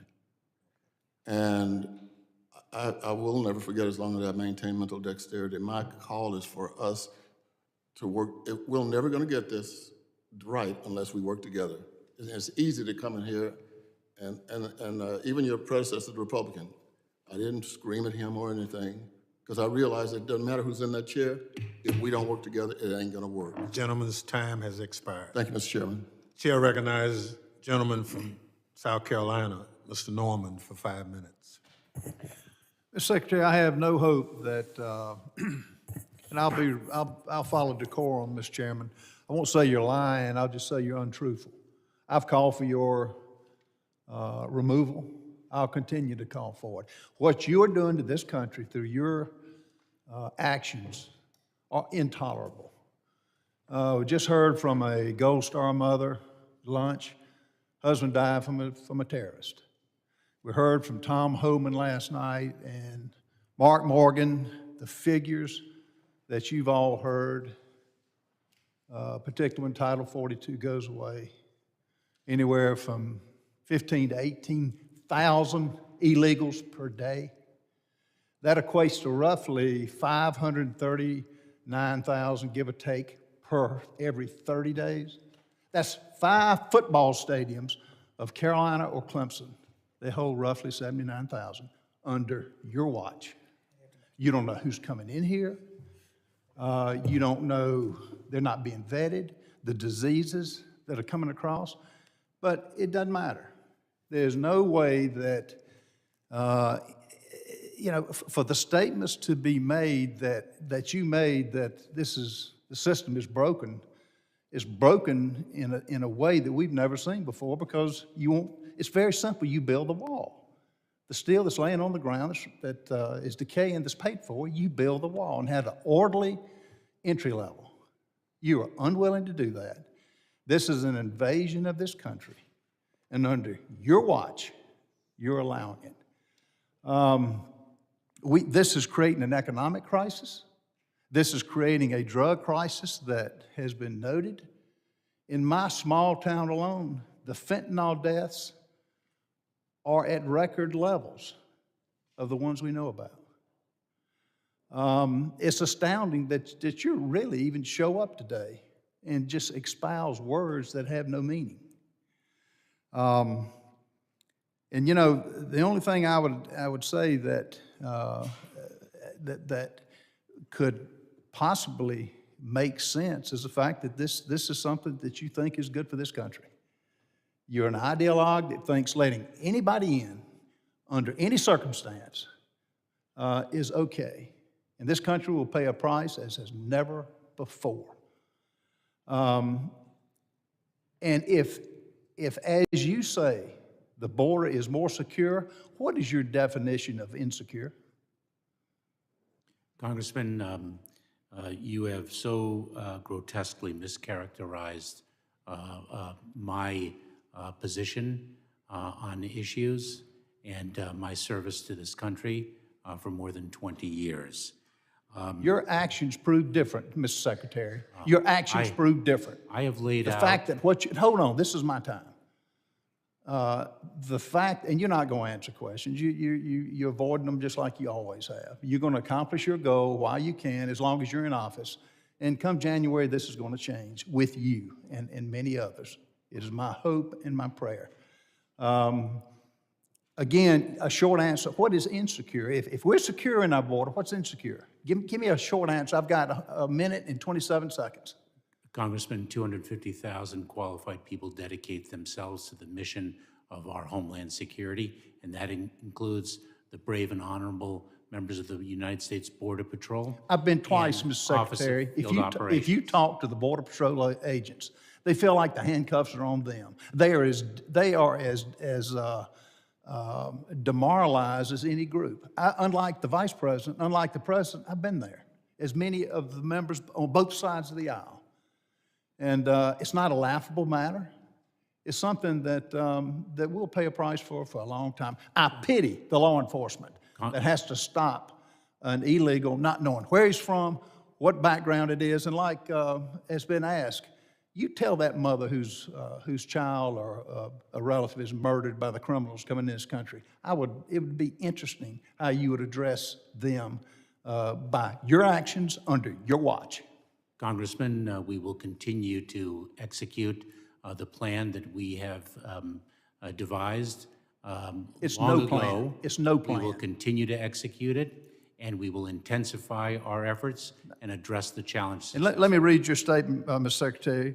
When the Title 42 public health order is lifted, we anticipate migrant levels to increase. That is what you want. That is what you're anticipating, and it's a sad day for this country. Gentleman's time has expired. The chair has talked to the ranking member. We've been notified that we'll have 12 votes, and we're trying to make sure at least all our members get an opportunity to ask some questions. So we're going to pull it down from 5 minutes to 2 minutes? Yes, sir. I Without think that gives objection? everybody an opportunity to at least say something. Okay. All right? Thank you. Okay. Without objection. Chair recognizes gentleman from Texas, Mr. Green, for 2 minutes. Thank you, Mr. Chairman, and I thank the Secretary for appearing today. I'm also very much in sympathy with the families of these Border Patrol agents who lost their lives. Always saddened to hear about lives lost. All life is precious.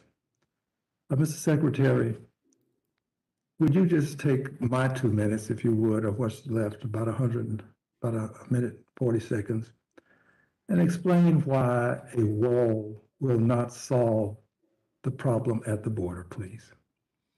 Congressman, we have observed individuals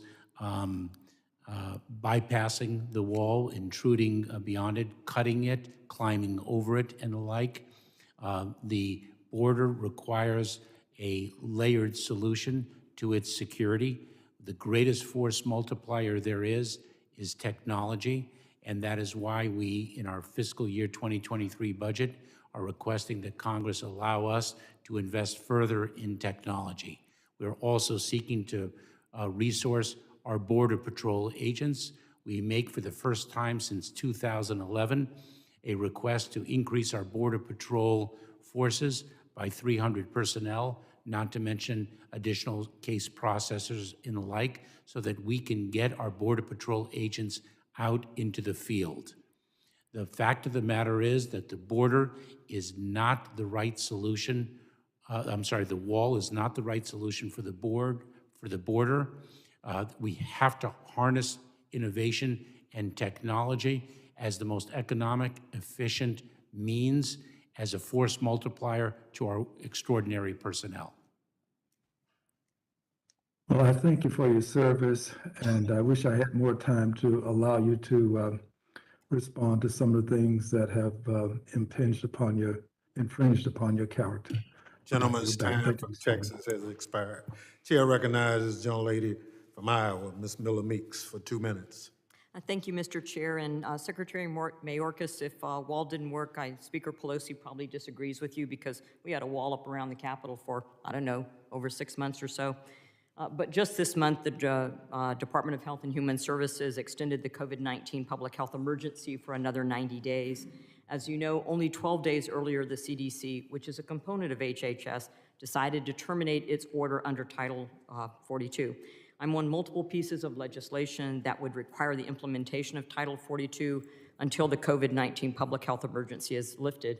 As a physician, as a former public health official, I'm interested to know, Mr. Secretary, if Dr. Walensky or anyone from the CDC contacted you to consult with you prior to their April 1st announcement. This is a yes or no question, please. Congresswoman, the law requires consultation, and we did consult, and what I did was provided data with respect to the number of encounters, the number of That's good to hear that you're individuals. consulting the experts, and I'm sure you would be very willing to transmit to us all emails and phone conversations, transcripts of those conversations with the CDC. You stated in your testimony that you expect migration to increase. You've also stated that more than 18% of migrant families and 20% of unaccompanied minors who have recently crossed the U.S. border tested positive for COVID. So I find it interesting that despite these statements, you still believe that lifting Title 42 is a good idea. But moving on to another question regarding our immigration system, I visited the border 3 times being sworn in.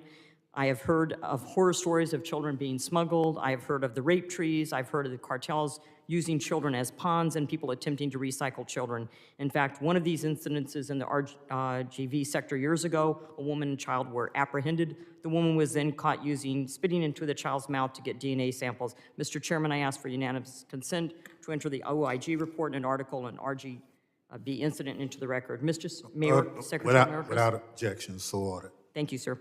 Secretary Mayorkas, as you prepare to lift Title 42 restrictions, will you use DNA testing as the last administration did to ensure familial relationships between adults and children at the border? Gentlelady's time has expired. Mr. Chairman, may I have 15 seconds? Give him 15 seconds. The bounds of my consultation was that I provided data to the CDC with respect to the number of encounters, the number of individuals that a Border Patrol facility can house, how many people we were housing at a particular time, and data with respect to what we were experiencing at the border. I am not a public health expert, nor did I provide public health advice. Chair recognizes the gentlelady from New York, Ms. Clark, for 2 minutes. Thank you, Mr. Chairman, and I thank you, Secretary Mayorkas, for your diligence and your commitment to our nation. Congress recently passed the Cyber Incident Reporting of Critical Infrastructure Act of 2021 as part of the fiscal year 2023 omnibus appropriations. The bill provides CISA with up to 3.5 years to issue a final rule that would require certain critical infrastructure owners and operators to report covered cyber incidents to CISA. First, how is DHS headquarters supporting CISA's efforts to expeditiously implement the cyber incident reporting legislation? And relatedly, how is the department working with the regulators to harmonize requirements of incident reporting frameworks? And has the Interagency Council required under the law been formed yet? Congresswoman, thank you so much. That mandatory reporting piece of legislation is so vital to advancing our cybersecurity mission. We are engaging with the public. We are, of course, going to undertake notice of proposed rulemaking, and we already have started that process. We need to move very quickly. One of the critical issues with respect to the effectiveness of that legislation is going to be, when does that 72-hour clock begin to run? Because we don't want to experience false alarms nor unnecessarily burden private enterprises that are actually in the midst of addressing a cyber attack. So our work has already begun to advance that critical piece of legislation. I thank you for your response. I have an additional question, but we'll get that to you in writing. And I yield back, Mr. Chairman. Gentlelady yields back. Chair recognizes the gentlelady from Tennessee, Ms. Harshbarger, for 2 minutes. Thank you, Mr. Chairman. Thank you for being here, Secretary. I just returned from the southern border with several of my colleagues, and I'm extremely concerned about the situation down there. According to DHS personnel on the front lines where there's been physical barriers along the southwest border, there's been a significant decrease in drug and human smuggling as barriers serve as a deterrent and, most importantly, provide Border Patrol more time to interdict the illegal activity. Yet there's nothing in the budget request for border barrier construction. Can you tell me how much DHS has paid out or will pay out due to the fees to cancel or stop the border wall contracts? That's just a yes or no question, sir. I can, with respect to the projects Okay, for which the department itself Can you is send that responsible. to me since time is limited? Yes. If you can do that, that would be great. Do you know that there is, according to the CBP, there's a generally 280 miles of border that is uncontrolled at any one point, at any day? 280 miles that is uncontrolled border. Congresswoman, we use technology as a force multiplier to Well, that's just a yes or no. gain- Did you know that? to gain visibility of parts of the border. That border we do not goes from have. Atlanta to Maine, sir. That's almost the extent of the Appalachian Trail. And at any given point on any day, there's 280 miles that's uncontrolled. That's unacceptable. I'll tell you what's unacceptable in a public safety threat, and that's the seizure of 340,000 pounds of drugs, which 11,201 pounds are illicit, illegal fentanyl, which 2 grains would kill any one person in here. That's a travesty, sir. And given a 6 months notice on the removal of Title 42, don't you think that the drug cartels have just noticed to increase and change the strategy of the way they send illicit drugs across the border and human smuggling across the border? Gentlelady's time has expired. Chair recognizes the gentleman from California for 2 minutes, Mr. Swalwell. Thank you. Welcome, Mr. Secretary. You know, border politics are pretty easy, right? You can pander to grievances, scare Americans, demonize men and women who left everything behind, carrying nothing, going to a place they don't know, make them the enemy, really fire Americans up. It's easy to demonize and weaponize that as an issue. It's a lot harder to solve it. It's a lot harder to fund opportunity and security in those countries and have right oversight on that. It's a lot harder to patrol the border and make sure that, you know, criminals and terrorists aren't coming across, and it's a lot harder to have open arms and open hearts and open minds in America when they get here. That's hard. In 2014, 68 Republicans and Democrats in the Senate voted for a comprehensive immigration package that put 20,000 new border agents at the border. All it needed was to be voted on and passed in the House. Kevin McCarthy, the leader of the Republican Party, and his team never allowed it to come up for a vote. In effect, they defunded the police at the border. What difference would it make if you had 20,000 more border agents at the border today? That would advance our mission to secure the border, Congressman. No further questions. Thank you. Gentleman yields back. Chair recognizes the gentleman from Georgia for 5 minutes, Mr. Clyde. Secretary Mayorkas, would you agree with the statement that an agency's priorities are evidenced by where it spends its money? Yes. Okay, all right, fine, thank you. To some extent, if we get the money as we where assess you it to spend be, your money, that means you already have it. Okay, so looking at your budget here, looking at what I see, I'm noticing Customs and Border Protection is down 1.03 billion, a 7% decrease. I'm also seeing that you're having a Immigration and Customs Enforcement request down 400 million, a 5% decrease. Cybersecurity down 83 million, a 3% decrease. That's a total of 1.5 billion in reduction. But where I see an increase is U.S. Citizenship and Immigration Service, a 55% increase of over $250 million, an increase. So it appears to me that we're seeing the effect of your policies right here. And it's called the border crisis. 221,000 encounters in March of 2022, 28% increase from March of 2021, a 542% increase from March of 2020. This is the highest number of monthly encounters in the last 2 decades. Border security is national security, correct, sir? it is a It is, a okay, part great. of. So this is your national report security. card. This is your job review. And we are seeing the effect of your priorities by a massive increase in the number of illegal encounters at the border. These priorities are not securing the border. These are focused on increasing illegal alien processing. That's what I see from your budget. And then for you to tell our ranking member that you will not lose operational control of the border, you've lost it already, sir. 500 to 700,000 gotaways last year alone, and you say our border is secure? I disagree with you, sir, and I yield back. Time has expired. Chair recognizes the gentlelady from Nevada for 2 minutes, Ms. Titus. Mr. Chairman, I'd like to go back to the point that was made by Mr. Langevin about election security. CISA provides a lot of services free to state and local governments so that they can use those services and resources to reduce both cyber and physical risk to our election systems. The election system has been designated as part of critical infrastructure. And yet, if you look at the budget, that infrastructure research lacks funding from the Science and Technology Directorate. I wonder if there are any plans or any funding opportunities through the Centers of Excellence program to allow the Science and Technology Division to work with universities or other organizations so we can leverage what DHS does invest to try to be sure our election systems are safe and free from attack.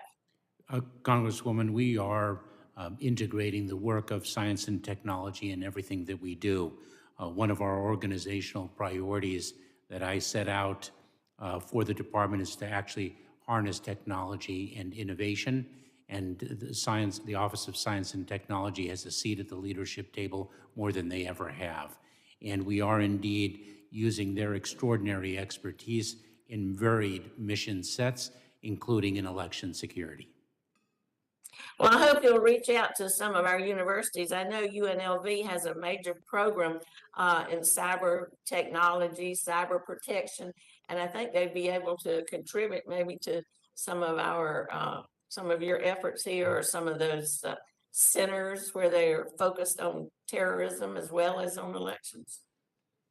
Most certainly, Congresswoman, and we'd be pleased to follow up with you in terms of the specifics of how we can most effectively do so. That'd be great. Thank you. And I'll pass that word on to UNLV. Thank you, Mr. Chairman. Thank you. Gentlelady's time has expired. Chair recognizes gentleman from Florida, Mr. Jimenez, for 2 minutes. Thank you, Mr. Chairman, and since I only have 2 minutes, I guess I'll run through this. I've been to the border 3 times and spoken to a number of Customs and Border Protection agents, and every single one of them has said in order for them to do their job, they needed that wall to be constructed. They needed the policies that were in place during the Trump administration to be reinstated, and they needed more people. Every single one of them, and I've been there 3 times. And so, Mr. Secretary, one of the first acts that the President Biden did was he stopped construction of the wall. One of the also first things that he did, he stopped he reversed all the Trump era policies. Isn't it a fact that by doing that, you've actually, the Biden administration and your administration of the Biden administration's policies have actually contributed to this 5-fold increase in the number of people that we've encountered at the border since March of 2020? Congressman Jimenez, I would disagree with that, and if one takes a look at the landscape across the region, one would understand. Okay, good. You disagree. That That's good. the challenges of Excuse me. You disagree. That's great. Okay, I got it. All right. So I got 2 more questions. How many people that are actually crossing the border are asking for asylum from Mexico? I can provide that data. It'll take me a minute, but if you'd like, Congressman, Well, I can follow up. I can tell you that in March, in 2020, it was 5%. So it's only 5% of the people are actually asking for asylum from Mexico. Wouldn't it be wiser to return the rest of them back to Mexico and go back to Mexico and not relieve Mexico of its obligations to control its border and disincentivize other people from coming across our border?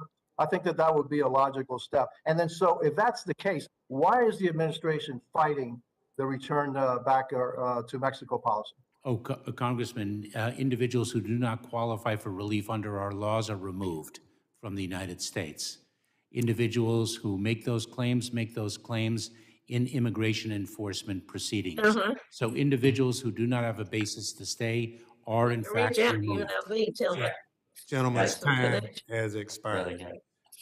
Chair recognizes gentlelady from New Jersey, Ms. Watson Coleman, for 2 minutes.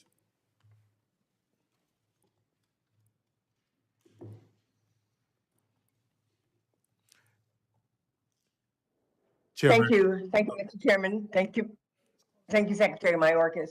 I wanted to talk a little about the TSA proposal in your budget.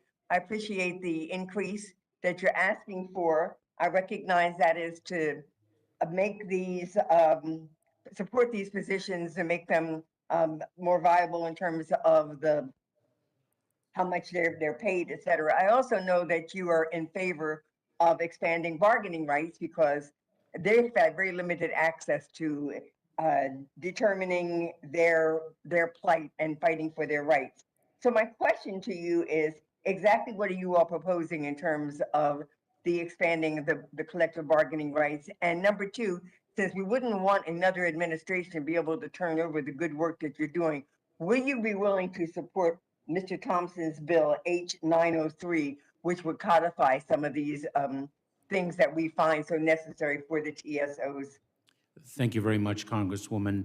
I announced last year our commitment to the personnel of TSA to provide them with pay commensurate with their federal colleagues throughout the federal government, and also to provide them with collective bargaining rights.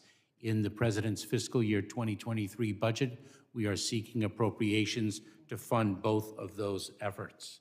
In fact, $871 million to address the disparity in pay that is inequitable for our wonderful frontline personnel, and approximately $120 million to fund the collective bargaining rights so that they have the rights that so many others have. Secretary, I try to acknowledge that as a good thing. Could you just tell me yes or no if you'd be able to support legislation that would codify these good things we want on behalf of those so deserving employees. We would, and we've been working with the chairman's office in that regard. Gentlelady's time has expired. you. Chair recognizes the gentlelady from Florida for 2 minutes, Ms. Kamick. All right, my time has been cut in half, so I'll just jump right in. Mr. Chairman, first I ask unanimous consent that this letter from the Republican Study Committee from 133 different members be entered into the record. Without objection, so ordered. Thank you. Secretary Mayorkas, we asked for a response to the questions posed in this letter within the next 30 days. Yes or no, will you commit to giving us an answer within 30 days? Yes, I will. Thank you. Secretary Mayorkas, according to a 2021 ICE report, there was a significant drop in the number of arrests and deportations of illegal immigrants by ICE officers compared to previous years. You can see from this graphic behind me that, Mr. Chairman, and I want to ask that we, through unanimous consent, enter this into the record as well. Without objection, so ordered. Thank you. So you can see clearly that there is a clear discrepancy. Secretary Mayorkas, do you believe in following the laws of the United States? Yes or no? So I can't see that chart, but of course I do, Congresswoman. Okay. So do you believe that if an individual or a group of individuals breaks the laws of the United States, that they should be arrested? Yes or no? I do. So if an individual is found to have crossed the border illegally, do you believe that the United States should exercise its right to arrest and deport that individual? Yes or no? I do, but not at the expense of All right, I'm going to reclaim my time because individual it's been that cut in creates half. a greater Also, public I would like safety. to ask unanimous consent to enter into the record a response, a formal response from the National Border Patrol Council to your 6-pillar plan in which I quote, "You lie." This is from your Border Patrol agents. So Without Congresswoman, objection, so ordered. Congresswoman, if You I were, could, you were not here, but calling anybody a lie is not. Mr. Chairman, Mr. Chairman, this is a quote from the Border Patrol Council. Okay. so Congresswoman, if I could address your point of arrest. Mr. Secretary, I apologize. I have to reclaim my time. And I know in the past, in the last 3 encounters you and I have had, you've called me rude and disrespectful. I won't do the same to you. But I do want to get to the bottom of something very, very important. FEMA has allocated and appropriated $130 million for the Emergency Food and Shelter Program. That money has been spent on illegals in housing and transporting them around the United States. Ladies, I would time. request a full audit. Can you commit to that, yes or no? Gentleman can answer, Secretary, answer the question. I'm sorry? Answer the question. Ma'am, Congresswoman, I'd be very pleased to conduct an audit of the manner in which those funds have been spent. They've been spent according to their statutory authorities. Thank you. I've asked 3 times, so maybe the 4th time is the charm. Thank you. And Chair, Mr. Chairman, I yield back. Chair recognizes gentlelady from New York for 2 minutes, Ms. Rice.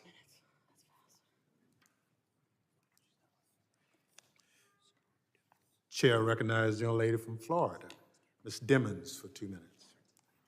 Thank you, Mr. Chairman. Secretary Mayorkas, thank you for showing up because we haven't always seen that. Look, we all want to keep dangerous people out of the United States, but the bottom line is our system is broken. It has been broken for a while, and I really do believe that we could fix it if we could get politics out of our way. So I'm going to transition from the border with the limited time that I have. I associate myself with the remarks from Ms. Slotkin because she's absolutely correct and spot on there. But Secretary, could you tell us a little bit about the future of the URASI program as it pertains to law enforcement agencies specifically? Thank you, Congresswoman. So the Urban Area Security Initiative grant program is a fundamentally important way to resource state and local law enforcement to address the national security priority areas and other homeland security threats that local communities face. So it's a way of equipping and resourcing local law enforcement. And we have seen reductions to that program, though, so I'd like you to just talk about the future of it, where we're going, because they are, as you well know, the first line of defense in all of our communities. They most certainly are, and thank you for your service in that regard, Congresswoman. So we have been engaging extensively with local law enforcement to make sure that the UASI grant program really meets the urgency of the moment and serves local law enforcement most adeptly, to give them greater latitude with respect to how they spend their funds, to increase the amount of funds dedicated to terrorism prevention activities that are conducted by local law enforcement. So we're looking at the UASI grant program and driving efficiency and effectiveness of it. You know, it's, many cities fall off of the list with absolutely no notice. Could you talk a little bit about better planning to prevent that, or at least telegraph to them that they're no longer receive the funding? So it's a very challenging issue, Congresswoman, because the money is year to year, and it doesn't really institutionalize stability of spending and predictability of funding to really invest in law enforcement. But we're working in those parameters, the parameters of the program now. Gentlelady's time has expired. Try to make the most of that grant program. Chair recognizes the gentleman Thank you. from Kansas, Mr. LaTurner, for 2 minutes. Thank you, Mr. Chairman. I appreciate it. Secretary Mayorkas, thank you for being here today. The FY23 DHS budget for ICE includes a significant increase for the Alternatives to Detention program, which will accommodate 170,000 participants. Do you really believe that mass releasing those who illegally cross our borders does not send the wrong message to human smugglers, cartels, and migrants? Isn't this yet another message by this administration that the U.S. will not enforce our immigration laws? No, that is not the message at all. The individuals are in immigration enforcement proceedings, and if their claims for relief under the laws of the United States are not successful, they are subject to removal. And the appearance rate of individuals on our Alternatives to Detention program have in fact increased. And I should, if I may, respond to the Congresswoman's point, because individuals who have entered in between the ports of entry, who make a claim for relief under our laws, under the asylum laws that Congress has passed, have a right to actually vindicate those claims in an immigration court. And while the number of arrests might have diminished, the number of serious felons that have been arrested have increased. And we have exercised our prosecutorial discretion to focus on the greatest public safety threats, realizing that we do not have the resources, nor should we seek to remove 12 million undocumented individuals in the United States, many of whom have been contributing members of our country. Secretary, the message that this administration has sent time and again is that our borders are wide open. The Border Patrol needs support from you that they're not getting right now. And this program, without question, is another message that the borders are wide open, come on in. And this is after the issues with Title 42. Congressman, I respectfully disagree with you. Our message has been clear that the border is in fact not open. Those who enter illegally, who do not have a valid claim to remain in the United States are Secretary, removed. as you know, you set a record last year and you're going to do it again this year, and that's because of your field leadership on this issue. Mr. Chairman, I yield back. Chair recognizes the gentlelady from California for 2 minutes. Thank you, Mr. Secretary. Can you help clarify, where are drugs coming in from?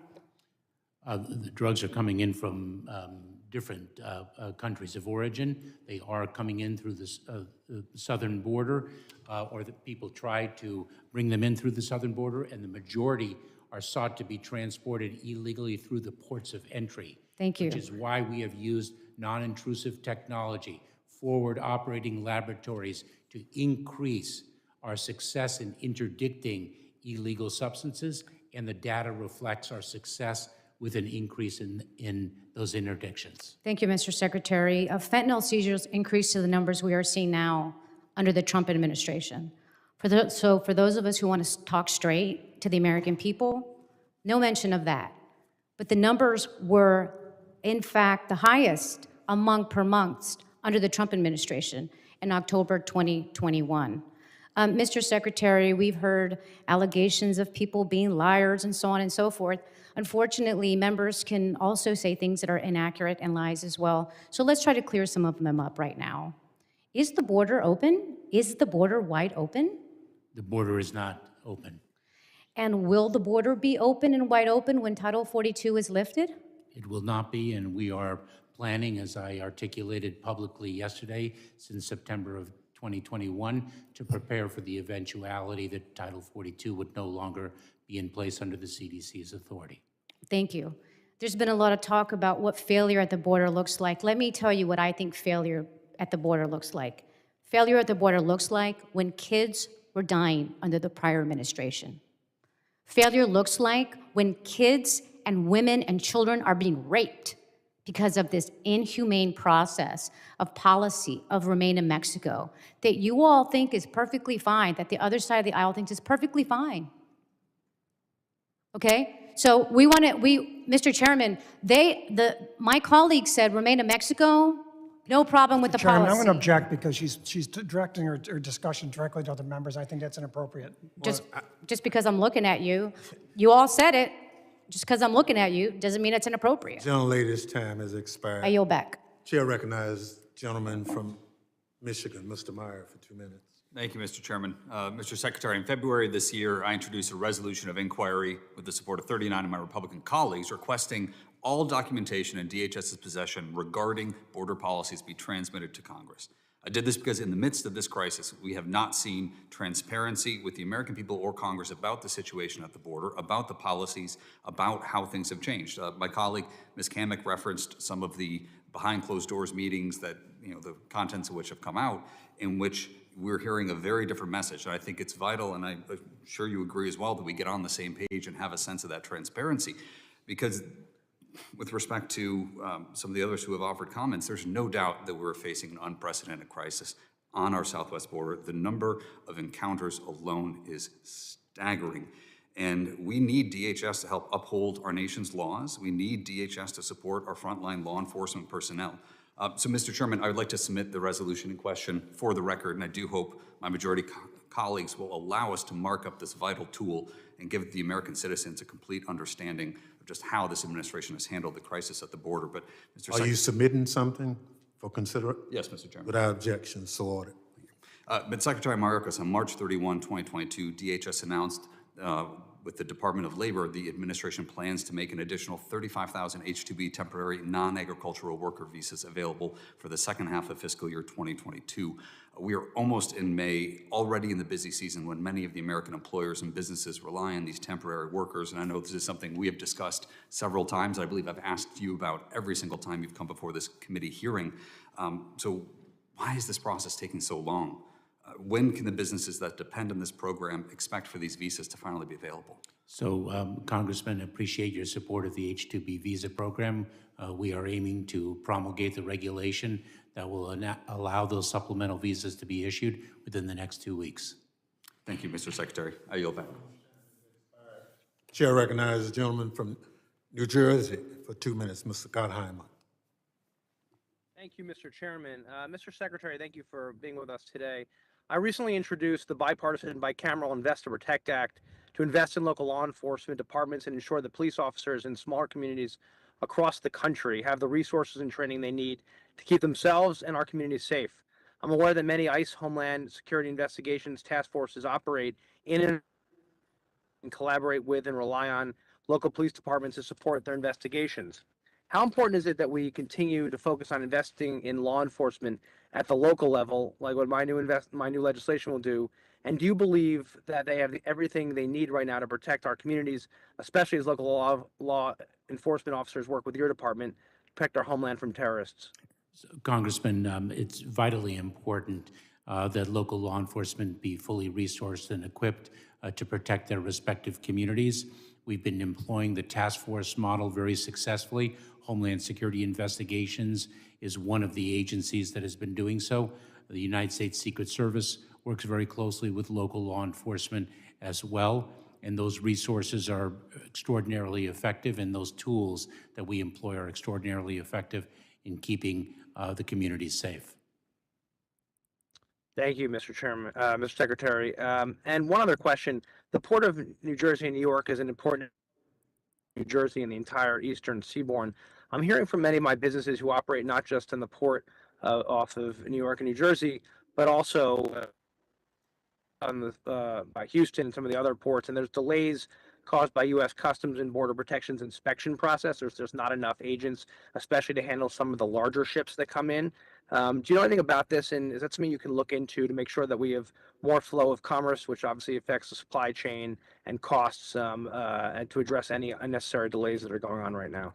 So one of our primary obligations, of course, in the Department of Homeland Security is to make sure that illegal contraband doesn't enter our country. That is true through the seaports, and that is why U.S. Customs and Border Protection's Office of Field Operations inspects cargo before it is allowed to enter the United States. I am not aware of the. But there's no shortages right now. Gentleman's No, time no, has no. expired. We got three more people. I'm trying to. Thank you. Chair recognizes gentleman from Texas, Mr. Fluger. Thank you, Mr. Chair. Mr. Secretary, this is one of the most shameful hearings I've ever seen. The American public's not fooled by the comments that the border is secure. It's not. The 9/11 Commission said that the system was literally blinking red in the months that led up to 9/11. I am worried about a terrorist attack, and yet Press Secretary Psaki has said that it's no big deal that we had 23 encounters last year and 27 encounters with people who have popped positive on the terror database. Do you agree with the press secretary it's not a big deal? The press secretary didn't say it's not a big deal. And She said that it's only a couple of dozen people, not that big deal, not that big of a deal. Congressman, it is our fundamental responsibility to protect Do you and agree safeguard the American with the press people. secretary, Mr. Secretary, do you agree with the press secretary saying that it is not that big of a deal, that it's very common, and it's a few dozen at most?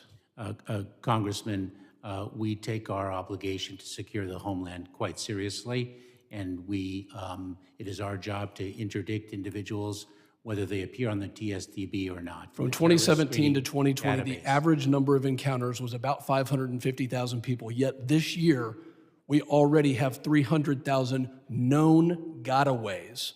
That is going to double before the end of the year. That's 6 months.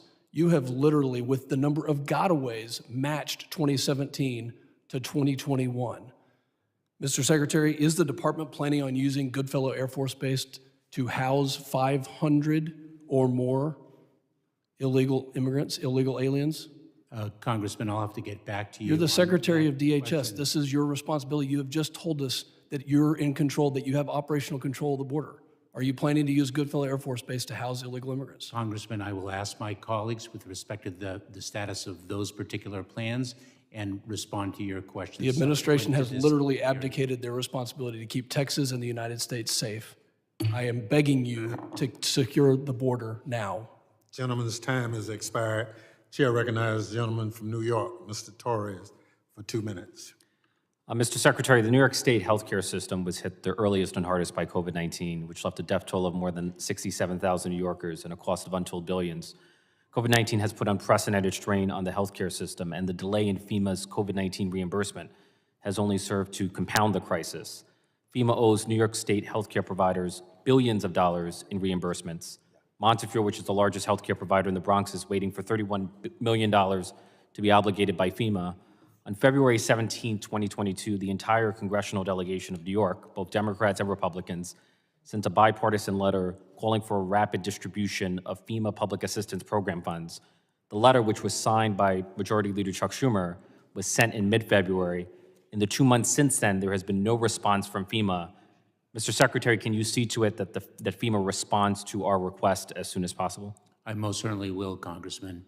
I should say that FEMA has done an extraordinary job in setting up vaccination centers throughout the country, including in your jurisdiction. I visited one of them, Medgar Evers College, because such a tremendous focus on reaching otherwise disenfranchised communities and making vaccines accessible. The point of reimbursement is a very important one, and I will follow up on it. And I just want to quickly on Puerto Rico. Puerto Rico saw a massive power outage that led to the loss of electricity for hundreds of thousands.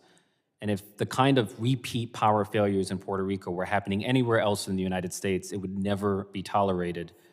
And in my estimation, the chronic breakdown of the electric grid in Puerto Rico points to a broader breakdown of American democracy. Puerto Rico has long been relegated to the status of a colony, and Puerto Ricans on the islands have long been relegated to the status of second-class citizens who have been deprived of something as basic as reliable electricity.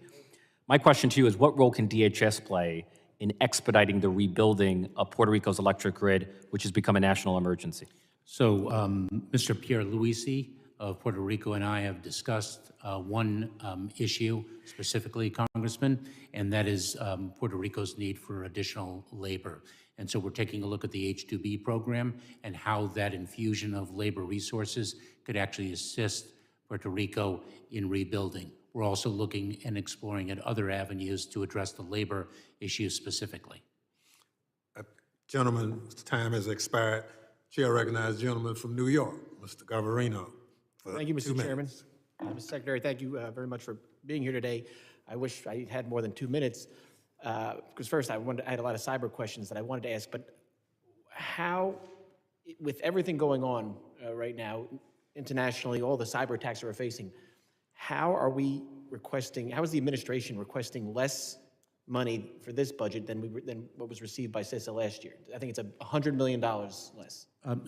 Congressman, we're asking for more funds than we asked in our president's fiscal year 22 budget, and this is an issue of timing, as I explained earlier, with respect to the preparation of our budget for fiscal year 23 vis-a-vis the publication of the 22 enacted budget. What is DHS's goal for CISA? Was it $5 billion? What would the goal over the next 5 years like you to? We are eager, and the ranking member Katko and I have spoken about resourcing FEMA, CISA.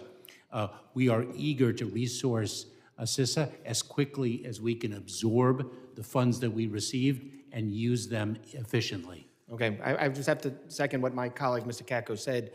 With what is happening internationally, what other countries are spending on their cyber, we need to make sure we double down and CISA gets every resource that it absolutely needs to protect us. But I want to switch over. I know a lot of people have been talking about the border, so I do want to ask a question. The budget here, DH's budget, decreases ICE's adult average daily population beds by the detention beds by 5,000. It was 30,000, it's dropping down to 25,000. We're currently seeing the highest record numbers. You know, my district's been hit by, have been victims of violence from MS-13 gang members. Why are we decreasing the amount of facility beds? So Congressman, historically, the detention beds have not been used effectively. We are emphasizing use of alternatives to detention. We're seeing high appearance rate in court proceedings through ATD. We use the acronym to describe it. Are they, am I out of time? I'm gonna give you, since you're the last person. Thank you. Detention are these beds not being used now? Oh, no, they're being used, or their use is limited by a number of factors. Number one, the CDC guidelines and the imposition of social distancing. Number two, quite frankly, labor shortages and finding people to work in those detention facilities. But really what we are using detention for is the individuals who need to be detained because of public safety issues, border security, and national security issues. And then the other source and focus of detention, in addition to public safety, is making sure that people appear for their immigration proceedings, and we have separate and independent efforts underway to achieve that. With all the people coming, I think we should. Gentleman's time has expired. Thank you. Mr. Secretary, I thank you for your testimony and the members for all their questions. The members of the committee may have additional questions, and we ask that you respond expeditiously in writing to those questions. The chair reminds members that the committee record will remain open for 10 business days. Without objection, the committee stands adjourned.